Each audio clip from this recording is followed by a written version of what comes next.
This is Audible. He had probably been watching her for a while, we aren't sure, but what we do know is that she was not his first victim. In an effort to get all her shopping done in one trip, Kelly had overestimated what she could comfortably carry home, and as she struggled with the heavy bags and climbed the few steps to the apartment building door, she saw that it had been left unlatched again. Her neighbors just don't get it, she thought, and though their lax security annoyed her, this time she was glad to be saved the trouble of getting out the key. She closed the door behind her, and she is certain she locked it, which means he must have already been inside the corridor. Next came the 4 flights of stairs, which she wanted to do in one trip, and near the top of the 3rd landing, one of the bags gave way, tearing open and dispensing cans of cat food. The can in the lead paused at the 2nd floor landing, and Kelly watched as it literally turned the corner, gained some speed, and began its seemingly mindful hop down the next flight of steps and out of sight. "Got it. I'll bring it up," someone called out. Kelly didn't like that voice. Right from the start, something just sounded wrong to her. But then this friendly-looking young man came bounding up the steps, collecting cans along the way. He said, "Let me give you a hand." No, thanks, I've got it." "You don't look like you've got it," he said. "What floor are you going to?" She paused before answering him. "The 4th, but really I'm okay," she said. He wouldn't hear a word of it, and by this point he had a collection of cans balanced between his chest and one arm. "I'm going to the 4th floor too," he said, "and I'm late. It's not my fault. Broken watch. So let's not just stand here. And give me that." He reached out and tugged on one of the heavier bags she was holding. She repeated, "No, really, thanks, but no, I've got it." Still holding on to the grocery bag, he said, "There's such thing as being too proud, you know." For a moment, Kelly didn't let go of that bag, but then she did. And this seemingly insignificant exchange between the cordial stranger and the recipient of his courtesy was the signal, to him and to her, that she was willing to trust him.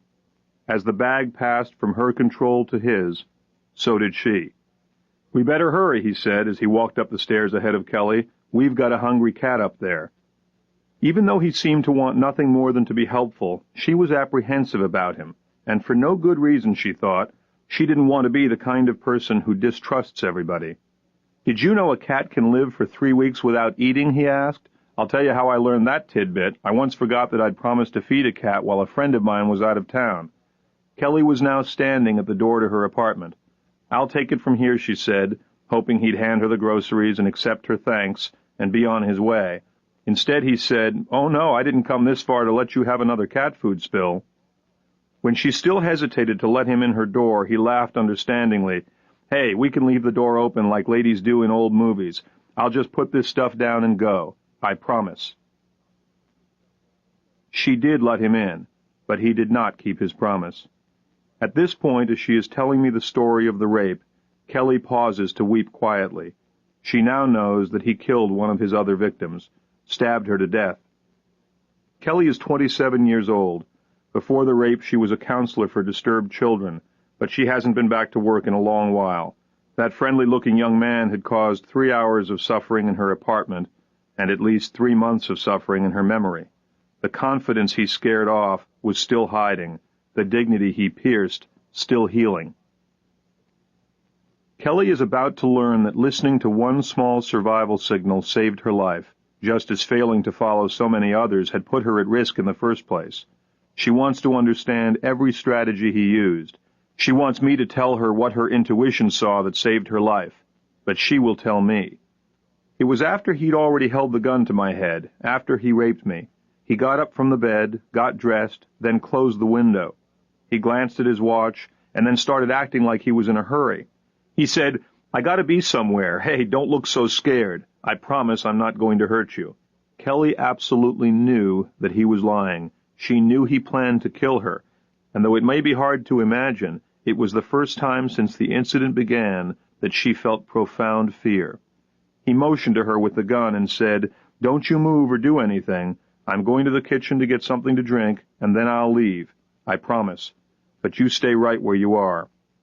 He had little reason to be concerned that Kelly might disobey his instructions, because she had been, from the moment she let go of that bag until this moment, completely under his control. The instant he stepped from the room, Kelly stood up and walked after him, pulling a sheet off the bed with her. I was literally right behind him, like a ghost, and he didn't know I was there. We walked down the hall together. At one point he stopped, and so did I. He was looking at my stereo, which was playing some music, and he reached out and made it louder. When he moved on toward the kitchen, I turned and walked through the living room. Kelly could hear drawers being opened as she walked out her front door, leaving it ajar. She walked directly into the apartment across the hall, which she somehow knew would be unlocked. Holding a finger up to signal her surprised neighbors to be quiet, she locked their door behind her. I knew if I had stayed in my room, he was going to come back from the kitchen and kill me, but I don't know how I was so certain. Yes, you do, I tell her. She sighs and then goes over it again. Well, he got up and got dressed. He closed the window, looked at his watch. He promised he wouldn't hurt me, and that promise came out of nowhere. Then he went into the kitchen to get a drink, supposedly, but I heard him opening drawers in there. He was looking for a knife, of course, but I knew way before that. She pauses. I guess he wanted a knife because using a gun would be too noisy. What makes you think he was concerned about noise, I ask. I don't know. She takes a long pause, and gazing off past me, looking back at him in the bedroom, she says, Oh, I do know. I get it. Noise was the thing. That's why he closed the window. And that's how I knew. Since he was dressed and supposedly leaving, he had no other reason to close her window. It was that subtle signal that warned her, but it was fear that gave her the courage to get up without hesitation and follow close behind the man who intended to kill her. She described a fear so complete that it replaced every feeling in her body. Like an animal hiding inside her, it opened to its full size and stood up using the muscles in her legs. I had nothing to do with it, she explained. I was a passenger moving down that hallway. What she experienced was real fear, not like when we're startled, not like the fear we feel at a movie or the fear of public speaking. This fear is the powerful ally that says, do what I tell you to do. Sometimes it tells a person to play dead or to stop breathing or to run or to scream or to fight. But to Kelly it said, just be quiet and don't doubt me and I'll get you out of here. Kelly told me she felt new confidence in herself, knowing she had acted on that signal, knowing she had saved her own life. I know that what saved Kelly's life can save yours. In her courage, in her commitment to listen to intuition, in her determination to make some sense out of it, in her passion to be free of unwarranted fear, I saw that the information should be shared not just with victims, but with those who need never become victims at all.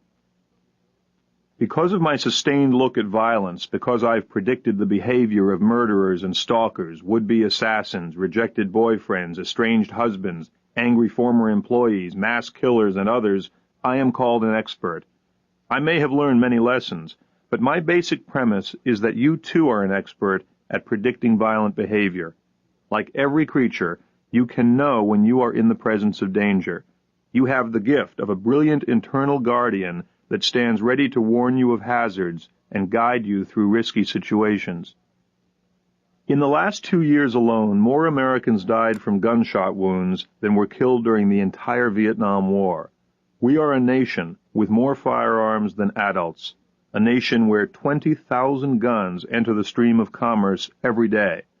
No contemplation of your safety in America can be sincere without taking a clear-eyed look down the barrel of that statistic.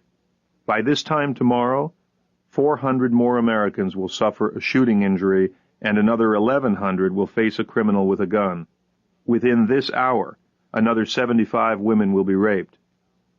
While we are quick to judge the human rights record of every other country on earth, it is we civilized Americans, whose murder rate is 10 times that of other Western nations, we civilized Americans who kill women and children with the most alarming frequency.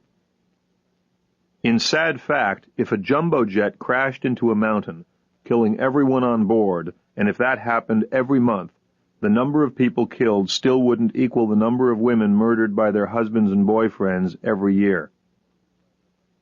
We all watched as bodies were carried away from the Oklahoma City bombing, and by the end of that week we learned to our horror that 19 children had died in the blast.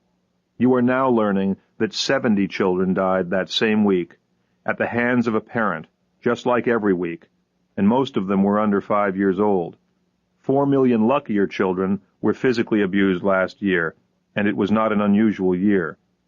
I've presented these facts about the frequency of violence for a reason, to increase the likelihood that you will believe it is at least possible that you or someone you care for will be a victim at some time. That belief is a key element in recognizing when you are in the presence of danger. That belief balances denial, the powerful and cunning enemy of successful predictions. Denial has an interesting and insidious side effect.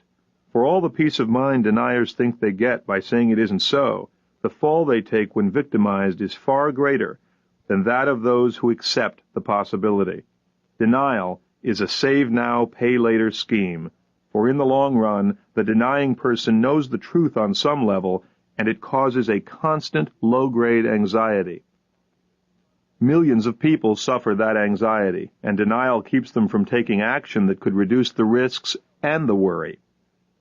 We don't need to learn about violence, many feel, because the police will handle it, the criminal justice system will handle it, experts will handle it. Though it touches us all and belongs to us all, and though we each have something profound to contribute to the solutions, we have left this critical inquiry to people who tell us that violence cannot be predicted, that risk is a game of odds, and that anxiety is an unavoidable part of life. Not one of these conventional wisdoms is true.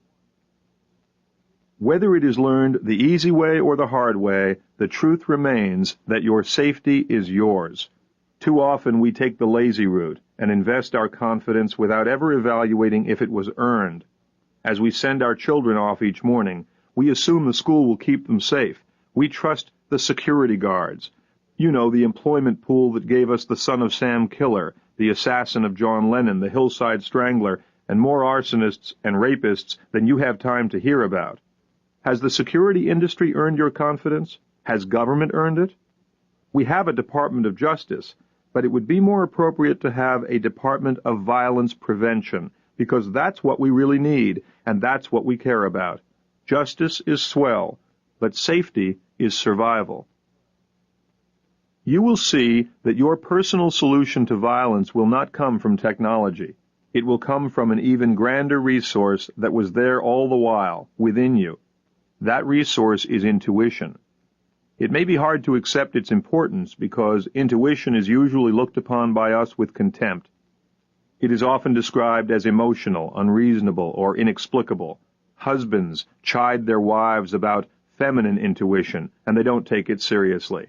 We much prefer logic, the grounded, explainable, unemotional thought process that ends in a supportable conclusion. In fact, Americans worship logic, even when it's wrong, and deny intuition, even when it's right. Men, of course, have their own version of intuition, more viscerally named a gut feeling. But it isn't just a feeling.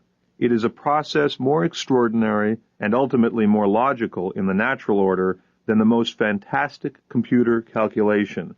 It is our most complex cognitive process, and at the same time, the simplest. Intuition connects us to the natural world and to our nature.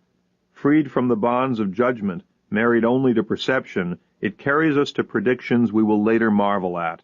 Somehow I knew, we will say, about the chance meeting we predicted, or about the unexpected phone call from a distant friend, or the unlikely turnaround in someone's behavior, or about the violence we steered clear of, or, too often, the violence we elected not to steer clear of.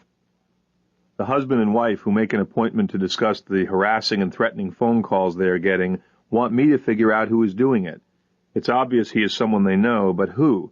Her ex-husband? That weird guy who used to rent a room from them? A neighbor angry about their construction work? The contractor they fired? The expert will tell them who it is, they think, but actually they will tell me. It's true I have experience with thousands of cases, but they have the experience with this one. Inside them is all the information needed to make an accurate evaluation. At some point in our discussion, the woman will invariably say something like, "You know, there is one other person, and I don't have any concrete reasons for thinking it's him. I just have this feeling." And right there I could send them home and send my bill, because that is who it will be. We will follow my client's intuition until I have solved the mystery. I'll be much praised for my skill, but most often I just listen and give them permission to listen to themselves. Early on I say, No theory is too remote to explore, no person is beyond consideration, no gut feeling is too unsubstantiated. When interviewing victims of anonymous threats, I don't ask, who do you think sent these threats?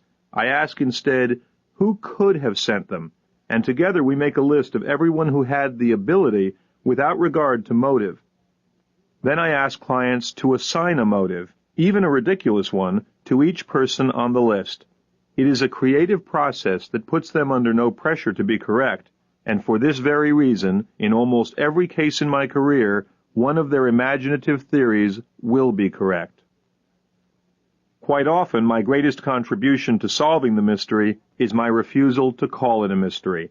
Rather, it is a puzzle, one in which there are enough pieces available to reveal what the image is.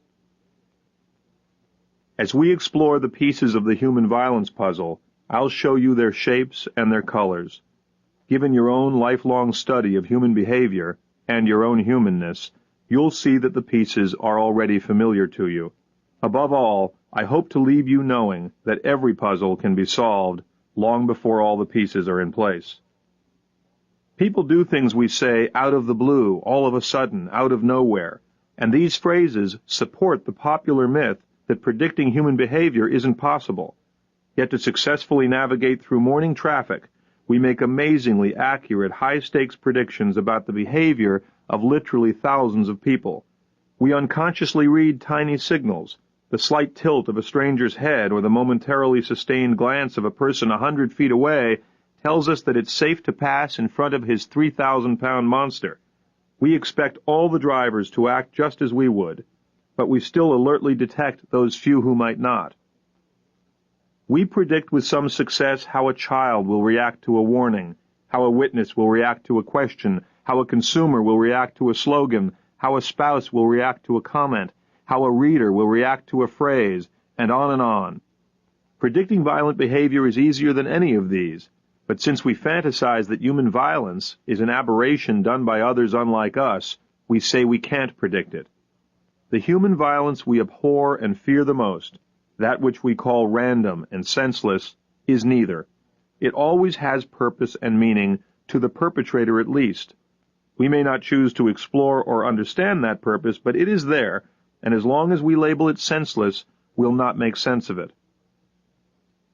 Sometimes a violent act is so frightening that we call the perpetrator a monster, but as you'll learn, it is by finding his humanness, his similarity to you and me, that such an act can be predicted. We want to believe that people are infinitely complex, with millions of motivations and varieties of behavior. It is not so.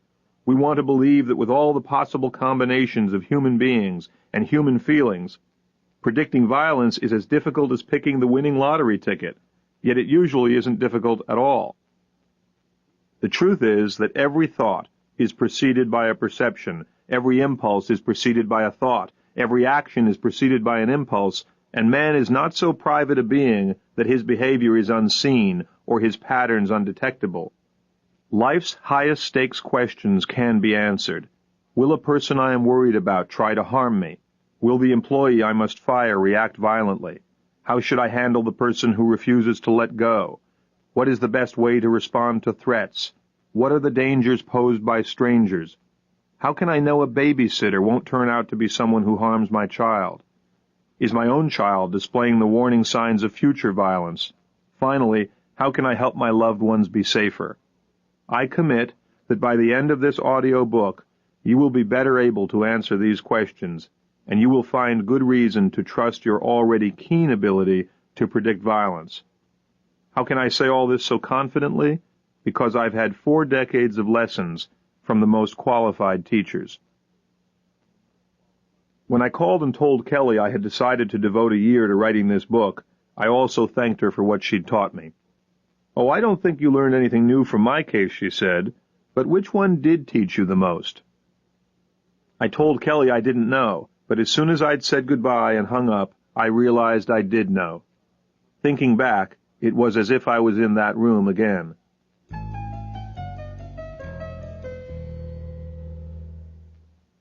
A woman was pointing a gun at her husband, who was standing with his hands held out in front of him. She was anxiously changing her grip on the small semi-automatic pistol. "Now I'm going to kill you," she repeated quietly, almost as if to herself. She was an attractive, slender woman of 33. There were 8 bullets in the gun. I was standing in a doorway, watching the scene unfold.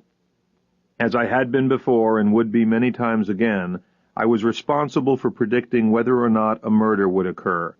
The stakes were high, for in addition to the man at risk, there were also 2 young children in the house. Threats like hers, I knew, are easy to speak, but harder to honor.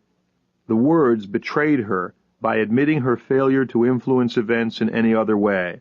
She might be satisfied with the fear her words and actions caused. She might accept the attention she had garnered at gunpoint and leave it at that, or she might pull the trigger. She was by turns hostile, then silent. At one moment, violence seemed the obvious choice. At the next, it seemed the last thing she'd ever do. But violence is the last thing some people do. All the while, the pistol stayed steadily pointed at her husband. Except for the rapid, shallow breaths he was taking, the man didn't move. His hands were held out stiffly in front of him. I remember wondering for a moment if it would hurt to be shot, but another part of my mind jerked me back to the job I'd taken on. I could not miss a detail. The woman appeared to relax, and then she became silent again. Though some observers might have viewed this as a favorable indicator, I had to assess if her quiet pauses were used for a rallying of reason or a contemplation of murder. I noticed that she was not wearing shoes, but discarded the observation as irrelevant to my task. I then saw a detail of great significance, though it was just a quarter-inch movement. The fraction of an inch that her thumb traveled to rest on the hammer of that gun carried the woman further along the path to homicide than anything she had said or could have said. From this new place she began an angry tirade. A moment later she pulled the hammer of the pistol back, a not-so-subtle underscoring that earned her new credibility. As her rage escalated, it might have seemed I had to hurry and complete the prediction, but in fact I had plenty of time. The best predictions use all the time available. When effective, the process is completed just behind the line that separates what might happen and what has just happened.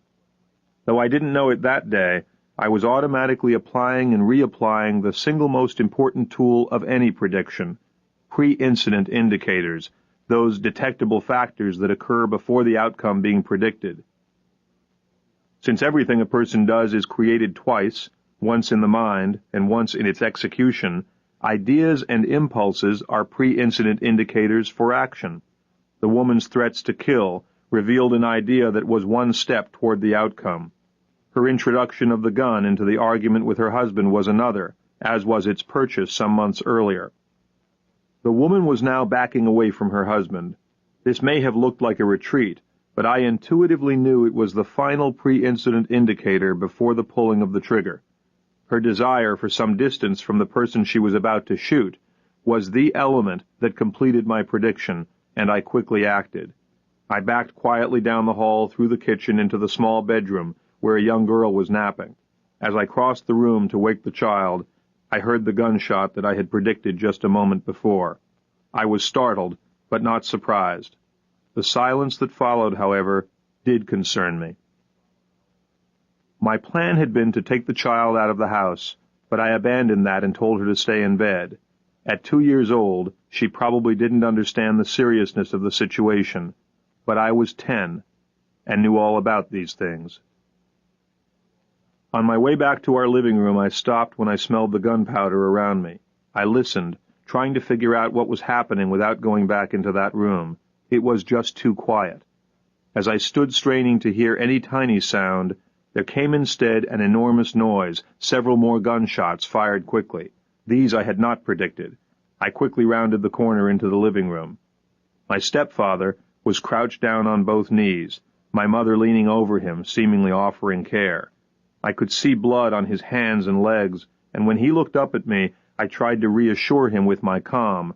I knew he'd never been through anything like this before, but I had.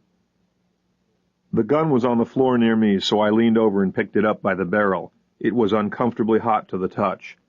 My initial thought had been to grab the gun and run out the back door, but because of a new prediction, I hid it behind a cushion on the couch. I had concluded that my mother had discharged much of her hostility and frustration along with those gunshots.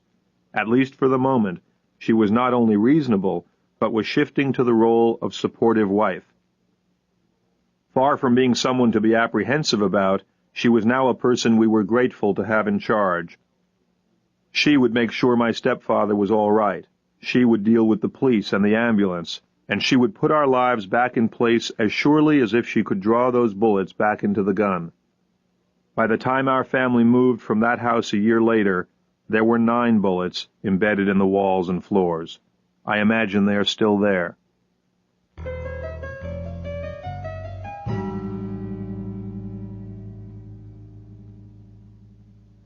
When the U.S. Attorney General and the Director of the FBI gave me an award for designing the assessment system now used for screening threats to justices of the United States Supreme Court, I am certain neither realized it was actually invented by a 10-year-old boy, but it was.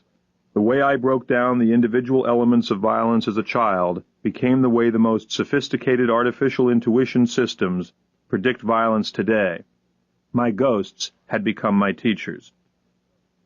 I am often asked how I got into my work. If viewed in cinematic terms, the answer would cut quickly from scene to scene. Running at 11 years old alongside a limousine, clamoring with other fans to get a glimpse of Elizabeth Taylor and Richard Burton, would cut to me inside that limousine, working for the famous couple within 8 years. Watching President Kennedy's inauguration on television would cut to standing with another president at his inauguration 20 years later, and with another 12 years after that. Watching in shock the reports of Kennedy's murder would cut to working with our government on predicting and preventing such attacks. Watching in shock the reports of Senator Robert Kennedy's murder would cut to developing the assessment system now used to help screen threats to United States senators. Trying unsuccessfully to stop one of my mother's husbands from hitting her would cut to training hundreds of New York City police detectives in new ways to evaluate domestic violence. Visiting my mother in a psychiatric ward after one of her suicide attempts would cut to touring mental hospitals as an advisor to the governor of California. And above all, living with fear would cut to helping people manage fear. My childhood wasn't a movie, of course, though it did have chase sequences, fight scenes, shootouts, skyjacking, life and death suspense, and suicide. The plot didn't make much sense to me as a boy, but it does now. It turns out I was attending an academy of sorts, and though hopefully on different subjects, so were you. You too have been studying people for a long time, carefully developing theories and strategies to predict what they might do. Even some of my clients will be surprised to learn what you just learned about my earliest training, but those who visit my office are surprised in many ways. It is, after all, a very unusual firm. We are called by our government when some zealot shoots an abortion doctor or opens fire on federal employees. We are called by Larry King when he needs a guest to discuss whether O.J. Simpson fits the profile of a stalking spousal killer, and we are called by Simpson's prosecutors for the same reason. We visit murder scenes to counsel frightened survivors, sometimes just minutes after the crime. We advise people who have been threatened, and we have ourselves been frequent targets of death threats. As I said, it is an unusual firm, one that could only exist in America, and in most regards, need only exist in America. What binds all of our work together is prediction. My firm predicts human behavior in one category mostly, violence. Far more often, we predict safety. To be the best at this, we have systematized intuition, captured and tamed just a tiny part of its miracle. You have some of that miracle, and through an exploration of high-stakes predictions, those involving the outcome of violence or death, you'll learn ways to have a safer life. You'll see that if your intuition is informed accurately, the danger signal will sound when it should. If you come to trust this fact, you'll not only be safer, but it will be possible to live life nearly free of fear.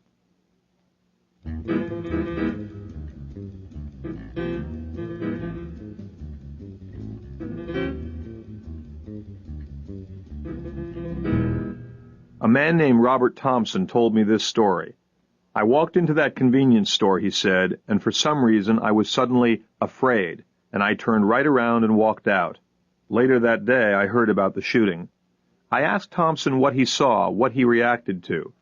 Nothing. It was just a gut feeling. And then he pauses. Well, now that I think back, the guy behind the counter just jerked his head toward me for an instant, and I'm used to the clerk sizing you up when you walk in. But he was intently looking at another customer, and that must have seemed odd to me. I must have seen that he was concerned. When free of judgment, we inherently respect the intuition of others. Sensing that someone is in that special state of assessing hazard, we are alerted, just as when we see the cat or dog awaken suddenly from a nap and stare intently into a dark hallway. Thompson continues, I noticed that the clerk was focused on a customer who was wearing a big heavy jacket, and of course I now realize that it was very hot, so that's probably where the guy was hiding the shotgun. Only after I saw on the news what kind of car they were looking for did I remember that there were two men sitting in a station wagon in the parking lot with the engine running. Now it's all clear, but it didn't mean a thing to me at the time. Actually, it did then too, I tell him. Combining what amounted to fear on the face of the clerk with the man in the heavy coat, with the men in the car, with Thompson's unconscious knowledge of convenience store robberies from years of news reports, with his unconscious memory of frequent police visits to that store, and with countless other things we might never discover about his experience and knowledge, it is no wonder that he left that store just moments before a police officer happened in and was shot dead by a man he surprised in the middle of a robbery. What Robert Thompson and many others want to dismiss as a coincidence or a gut feeling is, in fact, a cognitive process, faster than we recognize and far different from the familiar step-by-step thinking we rely on so willingly. We think conscious thought is somehow better, when in fact intuition is soaring flight compared to the plottings of logic. Nature's greatest accomplishment, the human brain, is never more efficient or invested than when its host is at risk. Then, intuition is catapulted to another level entirely, a height where it can be accurately called graceful, even miraculous. Intuition is knowing without knowing why. After years of praising intuition as the cornerstone of safety, I only recently learned the original meaning of the word intuition. It means to guard and to protect, and that's what it did for Robert Thompson. And that's what it can do for you. Intuition heeded is far more valuable than simple knowledge. Intuition is a gift we all have, whereas retention of knowledge is a skill. Rare is the expert who combines an informed opinion with a strong respect for his own intuition and curiosity. Curiosity is, after all, the way we answer when intuition whispers, "There's something there." I use it all the time in my work because it can unlock information that clients are hiding from themselves. Often I will carry a conversation back to details that a client provided but then rushed past, and I'm particularly interested in those that might seem unimportant but for the fact that they were mentioned. I call these extra details satellites, shot off into space, later to beam back valuable information, and I always follow them. A client recounted getting anonymous death threats after a long and contentious lawsuit. I knew the guy we'd sued was really angry, but I was surprised he would stoop to sending me death threats. I was discussing the settlement one day with Tony. He used to work as an intern for my lawyer, but he's not working for him anymore. Anyway, I said to Tony, I hope the case being over really ends the matter, and I thought it would, but then the threat letters started coming. What's the satellite in that story? Tell me about the guy who used to work for your lawyer, I asked. Oh, Tony? He was so sweet to me. He'd taken a real interest in the case, but apparently he'd let other responsibilities slide. Even after he was fired, he kept coming to court to give me support. And when the case was settled, my lawyer threw a party for all of us, but Tony wasn't invited. It was sad because he called me and said, I hope we can still stay in touch. And then she paused. You don't think... My client then described several odd things Tony had done. So an extraneous character in a story, a seemingly unimportant detail, became a suspect, and ultimately the proven threatener. On some level, my client knew all along that he was the best suspect, but she denied it, preferring to indict her nasty opponent in the lawsuit over her friendly ally. How many times have you said, I knew I shouldn't have done that? That means you got the signal and then didn't follow it. We all know how to respect intuition, though often not our own. For example, people tend to invest all kinds of intuitive ability in dogs, a fact I was reminded of recently when a friend told me this story. Ginger had a really bad reaction to our new building contractor. She even growled at him. She seemed to sense that he isn't trustworthy, so I'm going to get some bids from other contractors. That must be it, I joked with my friend. The dog feels you should get another general contractor because this one's not honest. The irony, I explained to her, is that it's far more likely Ginger is reacting to your signals than that you are reacting to hers. Ginger is an expert at reading you, and you are the expert at reading other people. Ginger, smart as she is, knows nothing about the way a contractor might inflate the cost to his own profit, or about whether he's honest, or about the benefits of cost plus 15%. My friend laughed at the revelation that Ginger, whose intuition she was quick to overrate, is actually a babbling idiot when it comes to remodel work. In fact, Ginger is less than that, because she can't even babble. If there are dogs out there hearing this, I take it all back. Contrary to what people believe about the intuition of dogs, your intuitive abilities are vastly superior, and given that you add to your experience every day, you are at the top of your form right now. Ginger does sense and react to fear in humans, because she knows instinctively that a frightened person, or animal, is more likely to be dangerous, but Ginger has nothing you don't have. The problem, in fact, is that extra something you have that a dog doesn't. It is judgment, and that's what gets in the way of your perception and intuition. With judgment comes the ability to disregard your intuition unless you can explain it logically, the eagerness to judge and convict your feelings rather than honor them. Ginger isn't distracted by the way things could be, used to be, or should be. She perceives only what is. Our reliance on the intuition of dogs is often a way to find permission to have an opinion we might otherwise be forced to call, God forbid, unsubstantiated. Can you imagine an animal reacting to the gift of fear the way some people do, with annoyance and disdain instead of attention? No animal in the wild, suddenly overcome with fear, would spend any of its mental energy thinking, oh, it's probably nothing. But people, instead of being grateful to have a powerful internal resource, grateful for the self-care, instead of entertaining the possibility that our minds might actually be working for us and not just playing tricks on us, we rush to ridicule the impulse.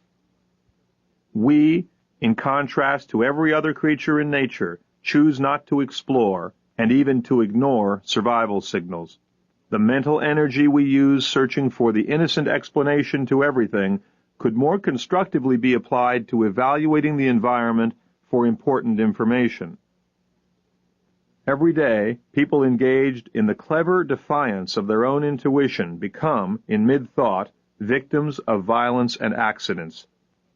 For example, a woman is waiting for an elevator, and when the doors open, she sees a man inside who causes her apprehension.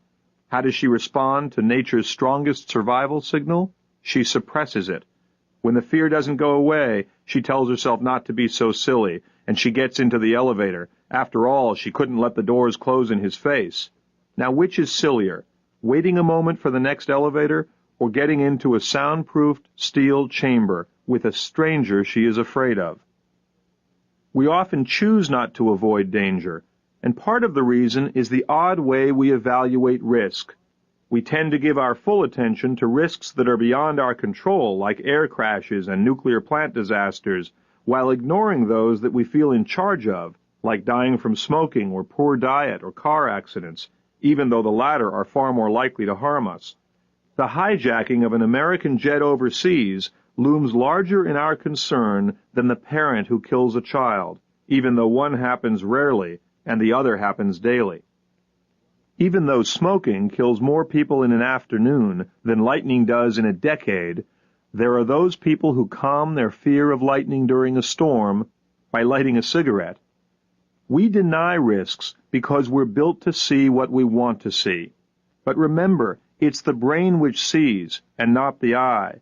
Reality is in the brain before it's experienced, or else the signals we get from the eye wouldn't make any sense. This truth underscores the value of having the pieces of the violence puzzle in our heads before we need them, for only then can we recognize survival signals. We certainly care enough about this topic to learn the signals. An overwhelming majority of Americans perceive the greatest risks in the areas of crime and personal safety. But if we really care about these things, we must ask some new questions about violence and about ourselves. Is it reasonable, for example, that we know more about why a man buys a particular brand of shaving lotion than about why he buys a gun? And why is it that we are fascinated when a famous person is attacked by a stalker, which happens once every 2 or 3 years, yet uninterested when a woman is killed by a stalking husband or boyfriend, which happens once every 2 hours? Why does America have thousands of suicide prevention centers and not one homicide prevention center? And why do we worship hindsight, as in the news media's constant rehash of the day, the week, the year, and yet distrust foresight, which actually might make a difference in our lives? One reason is that we don't have to develop our own predictive skills in a world where experts will tell us what to do. Catherine, a young woman of 27, asks me a question that nearly all women in our society must answer. How can I tell if a man I date is turning into a problem? Is there some checklist of warning signs about stalkers? Instead of answering her question directly, I ask her to give me an example of what she means. Well, she says, I dated this guy named Brian who got sort of obsessed with me and wouldn't let go when I wanted to stop seeing him. We met at a party of a friend of mine, and Brian must have asked somebody there for my number. Before I even got home, he'd left me 3 messages. I told him I didn't want to go out with him, but he was so enthusiastic about it that I really didn't have any choice. We dated for about a month. In the beginning, he was super attentive and always seemed to know what I wanted. He remembered everything I'd ever said. It was flattering, but it also made me a little uncomfortable. Also, he talked about serious things so early, like living together and marriage and children. He started with jokes about all that stuff the first time we went out, and later he wasn't joking. Or I remember when he suggested that I have a phone in my car. I wasn't sure I even wanted a car phone, but he just borrowed my car one day and had one installed.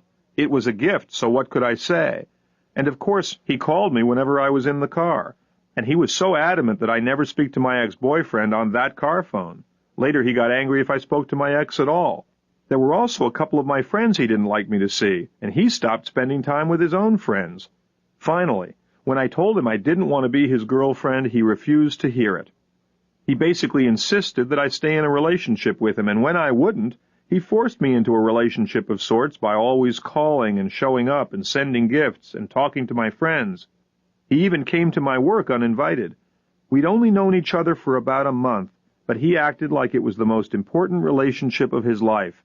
So Catherine asked me, what are the warning signs of a guy like that? She had, of course, answered her own question, and my best advice might not have been satisfying to her. Listen to yourself. Aside from outright denial of intuitive signals, there is another way we get into trouble.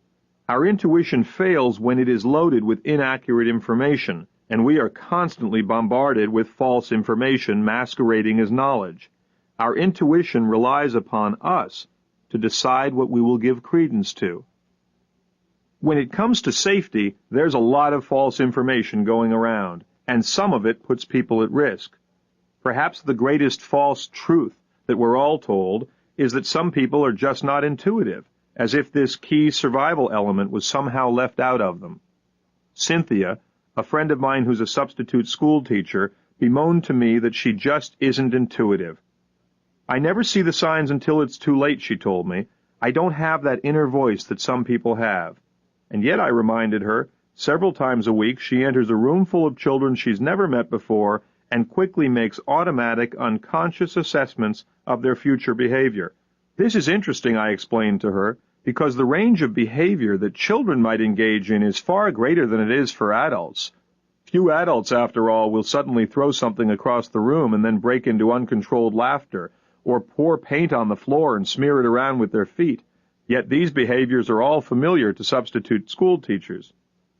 Predicting the routine behavior of adults in the same culture is so simple, in fact, that we rarely even bother to do it consciously. We react only to the unusual which is a signal that there might be something worth predicting. We intuitively evaluate people all the time quite attentively, but they only get our attention when there is reason. The passenger in the next seat on an airplane gets none of our attention until we notice out of the corner of our eye that he is reading our magazine. We see it all, but we edit out most of it. Thus, when something does call out to us, we ought to pay attention. And for many people, that's a muscle they don't exercise. I've seen many times after the shock of violence has begun to heal, victims will be carried in their minds back to that hallway or parking lot, back to the sights and smells and sounds, back to the time when they still had choices, before they fell under someone's malevolent control, before they refused the gift of fear. Often they will say about some particular detail, "I realize this now, but I didn't know it then." Of course, if it's in their head now, so was it then. What they mean is that they only now accept the significance. This has taught me that the intuitive process works, though often not as well as the denial process. With denial, the details we need for the best predictions float silently by us like life preservers. And while the man overboard may enjoy the comfortable belief that he is still in his stateroom, there is soon a price to pay for his daydream. I know a lot about this. I spent half my childhood and half my adulthood practicing prediction while perfecting denial. Before I was 13 years old, I saw a man shot. I saw another beaten and kicked to unconsciousness. I saw a friend struck near lethally in the face and head with a steel rod. I saw my mother become a heroin addict. I saw my sister beaten, and I was myself a veteran of beatings that had been going on for more than half my life. The stakes of my predictions back then were just as high as they are today, life and death. Though triggered by different occurrences, you felt the exact same emotions in your childhood that I felt in mine. While some were painful and some were frightening, no experience of mine had any more impact on me than those of yours that had the greatest impact on you. People sometimes say they cannot imagine what a given experience must have been like, but you can imagine every human feeling, and as you'll see, it is that ability that makes you an expert at predicting what others will do. You want to know how to spot violently inclined people, how to be safe in the presence of danger. Well, since you know all about human beings, this expedition begins and ends in familiar territory. You have, in fact, been attending your academy for years, and to pick up your diploma in predicting violence, there is just one truth you must accept, that there is no mystery of human behavior that cannot be solved inside your head or your heart. Evolution gave us introspection specifically so we could model other human beings and therefore predict their behavior. To succeed at this, we have to be, in effect, natural psychologists. We have to know what it's like to be human. Way back when she was still anonymous, I assisted a young prosecutor named Marcia Clark on her brilliant prosecution of assassin Robert Bardo, the man who killed the actress Rebecca Schaefer. When I interviewed Bardo in prison, his relative normalcy took me out of the safe realm of us and them, experts and criminals, and into the world of our shared humanness. It may be unwelcome news, but you and I and Bardo have much more in common than we have in contrast. For example, when a bank robber shoots a security guard, we all understand why, but with aberrant killers, people resist the concept of shared humanness. This disturbs some people because the notion of us and them is far more comfortable. In my work, I don't have that luxury. The stakes of some predictions require that I intimately recognize and accept what I observe in others, no matter who they are, no matter what they may have done, no matter what they might do, no matter where it takes me in myself. There may be a time in your life when you too won't have the luxury of saying that you don't recognize someone's sinister intent. Your survival may depend on your recognizing it. Though anthropologists have long focused on the distinction between people, it is recognizing the sameness that allows us to most accurately predict violence. So even with aberrant murderers, there is something of you and me. When we accept that violence is committed by people who look and act like people, we silence the voice of denial, the voice that whispers, "This guy doesn't look like a killer." People who commit terrible violences choose their acts from among many options. I don't have to provide a list of horrors here to demonstrate this. You can find the proof in your own mind. Imagine what you believe is the worst thing anyone might ever do to another human being. Imagine something worse than anything you've ever seen in a movie, or read about, or heard about. Imagine something original. Pause here for a moment and conjure this awful thing.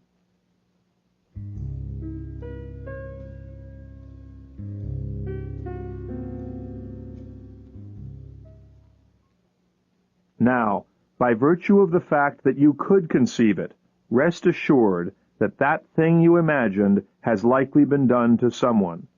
Acts of extraordinary horror and violence happen, and we cannot learn why they happen by looking at rare behavior as if it is something outside ourselves.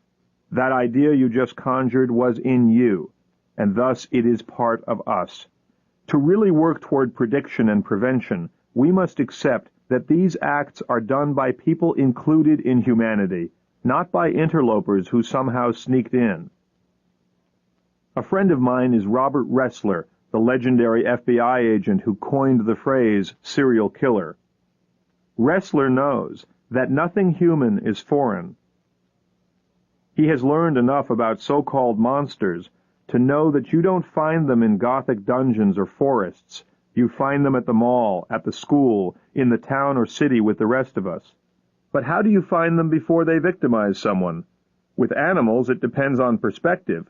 The kitten is a monster to the bird, and the bird is a monster to the worm. With man, it is likewise a matter of perspective, but far more complicated, because the rapist might first be the charming stranger, the assassin first the admiring fan. The human predator, unlike the others on Earth, doesn't wear a costume so different from ours that he can always be recognized by the naked eye. The blind eye, of course, will never recognize him, which is why I seek to remove the blinders, to reveal the truths and the myths about the disguises someone might use to victimize you. I'll start with a hackneyed myth you'll recognize from many TV news reports. Residents here describe the killer as a shy man who kept to himself. They say he was a quiet and cordial neighbor. By the frequency of this ridiculous cliché, you would almost believe that apparent normalcy is a pre-incident indicator for aberrant crime. It isn't. One thing that does predict violent criminality is violence in one's childhood. Research confirms an astonishingly consistent statistic about serial killers, for example. 100% had been abused as children, either with violence, neglect, or humiliation. To understand who these mistreated children become, we must start where they started, as regular people. One of them grew up to rape Kelly and kill another woman. One of them killed a police officer just after Robert Thompson left that convenience store. One of them murdered the actress Rebecca Schaefer, and one of them wrote this book. Difficult childhoods excuse nothing, but they explain many things, just as your childhood does. Thinking about that introspectively is the best way to sharpen your ability to predict what others will do. Ask and answer why you do what you do. Though I didn't end up as a violent man myself, I did become a kind of ambassador between the two worlds, fluent in both languages. I'm able to tell you something about how many criminals think because it's similar to how I thought during most of my life. Because my childhood became all about prediction, I learned to live in the future. I didn't feel things in the present because I wanted to be a moving target. This ability to live in tomorrow or next year immunized me against the pain and hopelessness of the worst moments, but it also made me somewhat reckless. Recklessness and bravado are features of many violent people. Some might call it daring or bravery, and now you know where it comes from. As a child, I was left with the pastimes that cross time, worrying and predicting. I could see a vision of the future better than most people because the present didn't distract me. This single-mindedness is another characteristic common to many criminals. Even things that would frighten most people could not distract me as a boy, for I had become so familiar with danger that it no longer caused alarm. Just as a surgeon loses his aversion to gore, so does the violent criminal. You can spot this feature in people who don't react as you might to shocking things. They react calmly to things that would upset others. Another characteristic common to predatory criminals, and many other people as well, is their perceived need to be in control. Think of someone you know whom you might call a control freak. That person, like most violent people, grew up in a chaotic, violent, or addictive home. At a minimum, it was a home where parents did not act consistently and reliably, a place where love was uncertain or conditional. Controlling others became the only certain way to predict their behavior. People can be very motivated to become control experts because an inability to predict behavior is absolutely intolerable for human beings and every other social animal. Our ability to predict what others will do is literally what holds human societies together. In sharing these few features of criminals, I don't mean to say that all men who are reckless or brave, or who are calm when others are alarmed, or who seek to be in control, are likely to be violent. These are simply 3 small pieces of the human violence puzzle to more fully inform your intuition. Another is that murderers are not as different from us as we'd like to think. I'll protect the anonymity of the friend who told me about an experience she had in her 20s. She was so angry at an ex-boyfriend that she fantasized about killing him, though she knew she'd never really do a thing like that. As she was driving to work one morning, an amazing coincidence occurred. There he was, right in front of her, crossing the street. His being there seemed like a signal, and as her anger welled up, this woman pressed the accelerator to the floor. The car was going about 50 miles an hour when it struck him, luckily only in the leg. Were it not for the loudness of her car and the warning that gave him, this woman would be marked today as a common killer. Instead, she is among the world's most famous and admired people, someone you know of, whom you certainly wouldn't have pegged as a murderer. You probably know more people who've tried to kill someone than you realize. You've probably sat next to someone whose history, if you knew it, would amaze you. They might even have committed the kind of crime we see on the TV news, the kind of crime about which we ask, who could do such a thing? Well, now you know.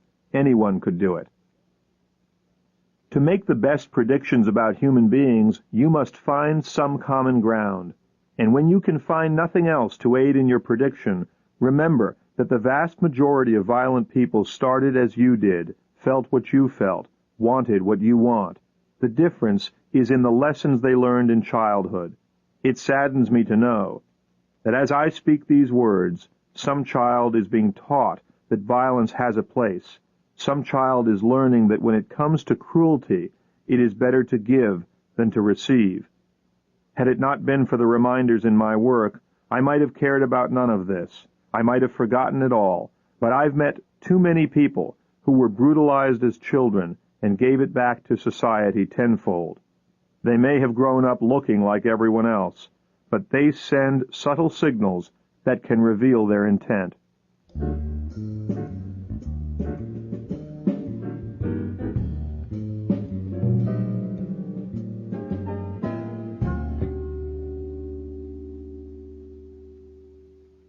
Kelly asks me what signals her attacker displayed, and I start with the one I call forced teaming. It was shown through his use of the word we. Remember he said, "We've got a hungry cat up there"? The detectable signal of forced teaming is the projection of a shared purpose or experience when none really exists. Both of us, or we're some team, or how are we going to handle this, or now we've done it. Kelly did not consciously recognize what her intuition clearly knew, so she couldn't apply the simple defense for forced teaming, which is to make a clear refusal to accept any concept of partnership. I did not ask for your help, and I don't want it. Like many of the best defenses, this one has the cost of appearing rude. Kelly now knows it's a small cost. Forced teaming is done in many contexts and for many reasons, but when applied by a stranger to a woman in a vulnerable situation, such as alone in some remote or unpopulated area, it is always inappropriate. It is not about partnership or coincidence. It is about establishing rapport. Now, generally speaking, rapport building has a far better reputation in our culture than it deserves. It's perceived as admirable, when in fact it is almost always done for some self-serving reason. Even though the reasons most people seek rapport aren't sinister, that doesn't mean a woman must participate with every stranger who approaches her. Another signal is charm, and it goes along with niceness. Charm is an overrated ability. It's not an inherent feature of one's personality. Charm is almost always a directed instrument which, like rapport building, has motive. Think of charm as a verb, not a trait. If you consciously tell yourself, this person is trying to charm me, as opposed to, this person is charming, you'll be able to see around it. Most often, when you see what's behind charm, it won't be sinister, but other times you'll be glad you looked. One way to charm is with the smile, which is the most important signal of intent. The smile, however, is also the typical disguise used to mask the emotions. If I am trying to deceive someone, for example, that person has to be just a bit smarter than I am in order to see through my deceit. That means we've got a sort of arms race. The predatory criminal does all he can to make that arms race look like détente. "He was so nice," is a comment I often hear from people describing the man who, moments or months after his niceness, attacked them. We must learn, and then teach our children, that niceness does not equal goodness. Niceness is a decision. It is a strategy of social interaction. It is not a character trait. People seeking to control others almost always present the image of a nice person in the beginning. Like rapport building, charm, and the deceptive smile, unsolicited niceness often has a discoverable motive. People who want to deceive you, I explained to Kelly, will often use a simple technique: too many details.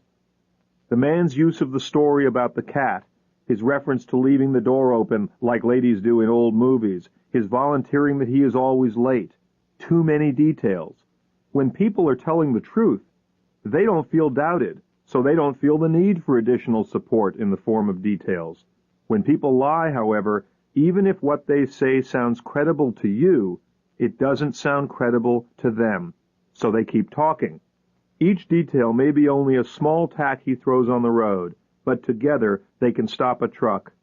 The defense is to remain consciously aware of the context in which details are offered. Context is always apparent at the start of an interaction, and usually apparent at the end of one, but too many details can make us lose sight of it. Every type of con artist relies upon distracting us from the obvious. Kelly had so many details thrown at her that she lost sight of this simple context. This man is an absolute stranger. A good exercise is to occasionally remind yourself of where you are and what your relationship is to the people around you. The defense for too many details is simple. Bring the context into conscious thought. Another strategy used by Kelly's rapist is called typecasting. When Kelly refused her attacker's assistance, he said, "There's such thing as being too proud," and she resisted the label by accepting his help. Typecasting always involves a slight insult, and usually one that's easy to refute. But since it is the response itself that the typecaster seeks, the defense is silence, acting as if the words weren't even spoken. The next signal I explained to Kelly is loan sharking. He wanted to be allowed to help her because that would place her in his debt. The fact that you owe a person something makes it hard to ask him to leave you alone. The more traditional loan shark gladly lends one amount, but cruelly collects much more. Likewise, the predatory criminal generously offers assistance, but is always calculating the debt. The defense is to bring two rarely remembered facts into consciousness. Number one, he approached me, And number 2, I didn't ask for any help. Then, though he may turn out to be just a kindly stranger, watch for other signals.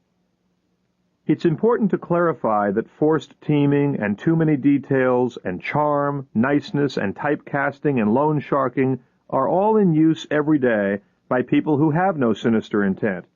You might have already recognized several of these strategies as those commonly used by men who want little more than an opportunity to engage a woman in conversation. I don't mean to cramp the style of some crude Casanova, but times have changed, and we men can surely develop some approaches which are not steeped in deceit and manipulation. I asked Kelly to go back to that moment when her attacker had said, "I'll just put this stuff down and go, I promise." The unsolicited promise is one of the most reliable signals because it is nearly always of questionable motive. Promises are used to convince us of an intention, but they are not guarantees. They are the very hollowest instruments of speech, showing nothing more that the speaker desires to convince us of something. So aside from meeting all unsolicited promises with skepticism, it's useful to ask yourself, why does this person need to convince me? The reason a person promises something, the reason he needs to convince you, is that he can see that you are not convinced. You have doubt, which remember is a messenger of intuition, and you likely have that doubt because there is reason for it. In effect, the promise holds up a mirror in which you get a second chance to see your own intuitive signal. Always, in every context, be suspicious of the unsolicited promise. And here's the defense. When someone says, "I promise," you say, at least in your head, "You're right. I am hesitant about trusting you, and maybe with good reason. Thank you for pointing it out to me." I speak to Kelly about one more signal, perhaps the most universally significant one of all, discounting the word no. Kelly's rapist ignored it several times in various forms. First, she said no, she didn't want his help. And then she showed him no when she didn't immediately let go of that bag. Actions are far more eloquent and credible than words, particularly a short and undervalued word like no, and particularly when it's offered tentatively or without conviction. So when Kelly said no, but then agreed, it wasn't really no anymore. No is a word that must never be negotiated, because the person who chooses not to hear it is trying to control you.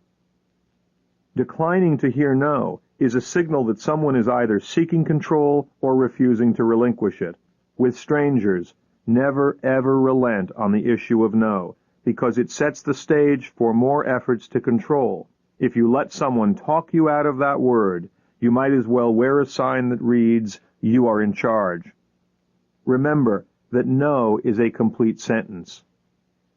The criminal's process of victim selection, which I call the interview, is similar to a shark circling potential prey. The man in the underground parking lot, for example, who approaches a woman as she puts groceries in the trunk of her car and offers to help her, may be a gentleman, or he may be conducting an interview. The woman who looks intimidated and shyly says, "No thanks, I think I've got it," she may be his victim. Conversely, the woman who turns toward him, raises her hands to the stop position and says directly, "I don't want your help," is less likely to be his victim. When someone ignores that word, ask yourself, why is this person seeking to control me? What does he want? It is best to get away from the person altogether, but if that's not practical, the response that serves your safety best is to dramatically raise your insistence level. I said no. Predictions of stranger-to-stranger crimes must usually be based on few details, but even the simplest street crime is preceded by a victim selection process that follows some protocol, and you can control your response to the tests that the interviewer applies. Will you engage in a conversation with a stranger when you'd rather not, or when you feel apprehension? Can you be manipulated by guilt or by the feeling that you owe something to a person just because he offered help? Will you yield to someone simply because he wants you to, or will your resolve be strengthened when someone seeks to control your conduct? Most importantly, will you honor your intuition? Seeing the interview for what it is while it is happening doesn't mean that you view every unexpected encounter as if it's part of a crime, but it does mean that you react to the signals if and as they occur. Trust that what causes alarm probably should, because when it comes to danger, intuition is always right in at least two important ways. Number one, it is always in response to something, and two, it always has your best interest at heart. Now, having just said that intuition is always right, I can imagine many people resisting the idea, so I'll clarify. Intuition is always right in the ways I noted, but our interpretation of intuition is not always right. Clearly, not everything we predict will come to pass, but since intuition is always in response to something, rather than making a fast effort to explain it away, we are wiser and more true to nature if we make an effort to identify the hazard if it exists. If there's no hazard, we have lost nothing, and we've added a new distinction to our intuition, so that it might not sound the alarm again in that same situation.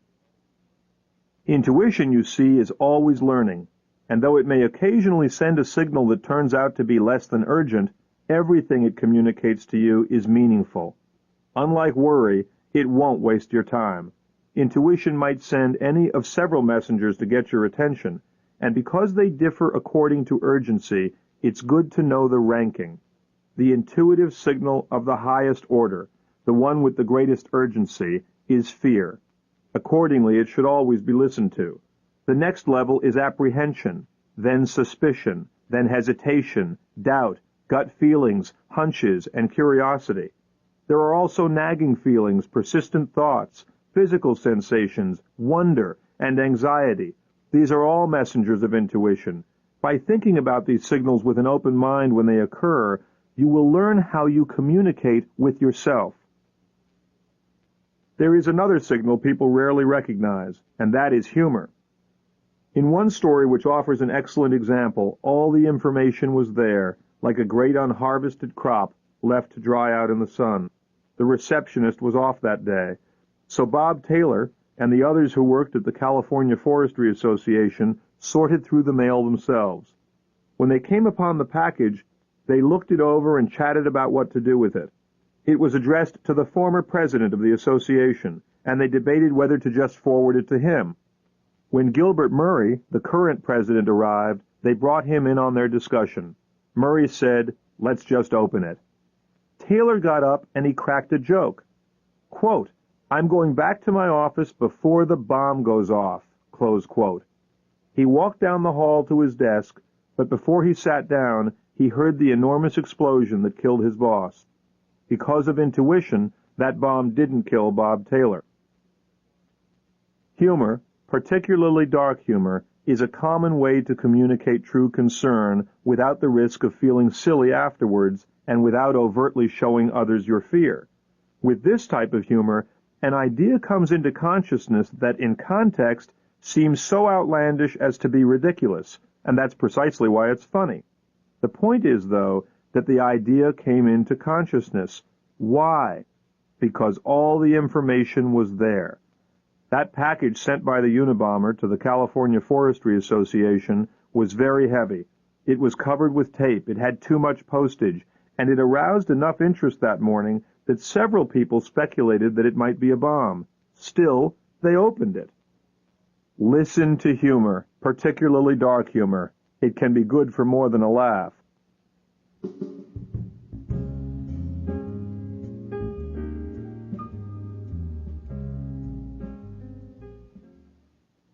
See if you can imagine this. It is the year 2050, and predictions about people are perfect.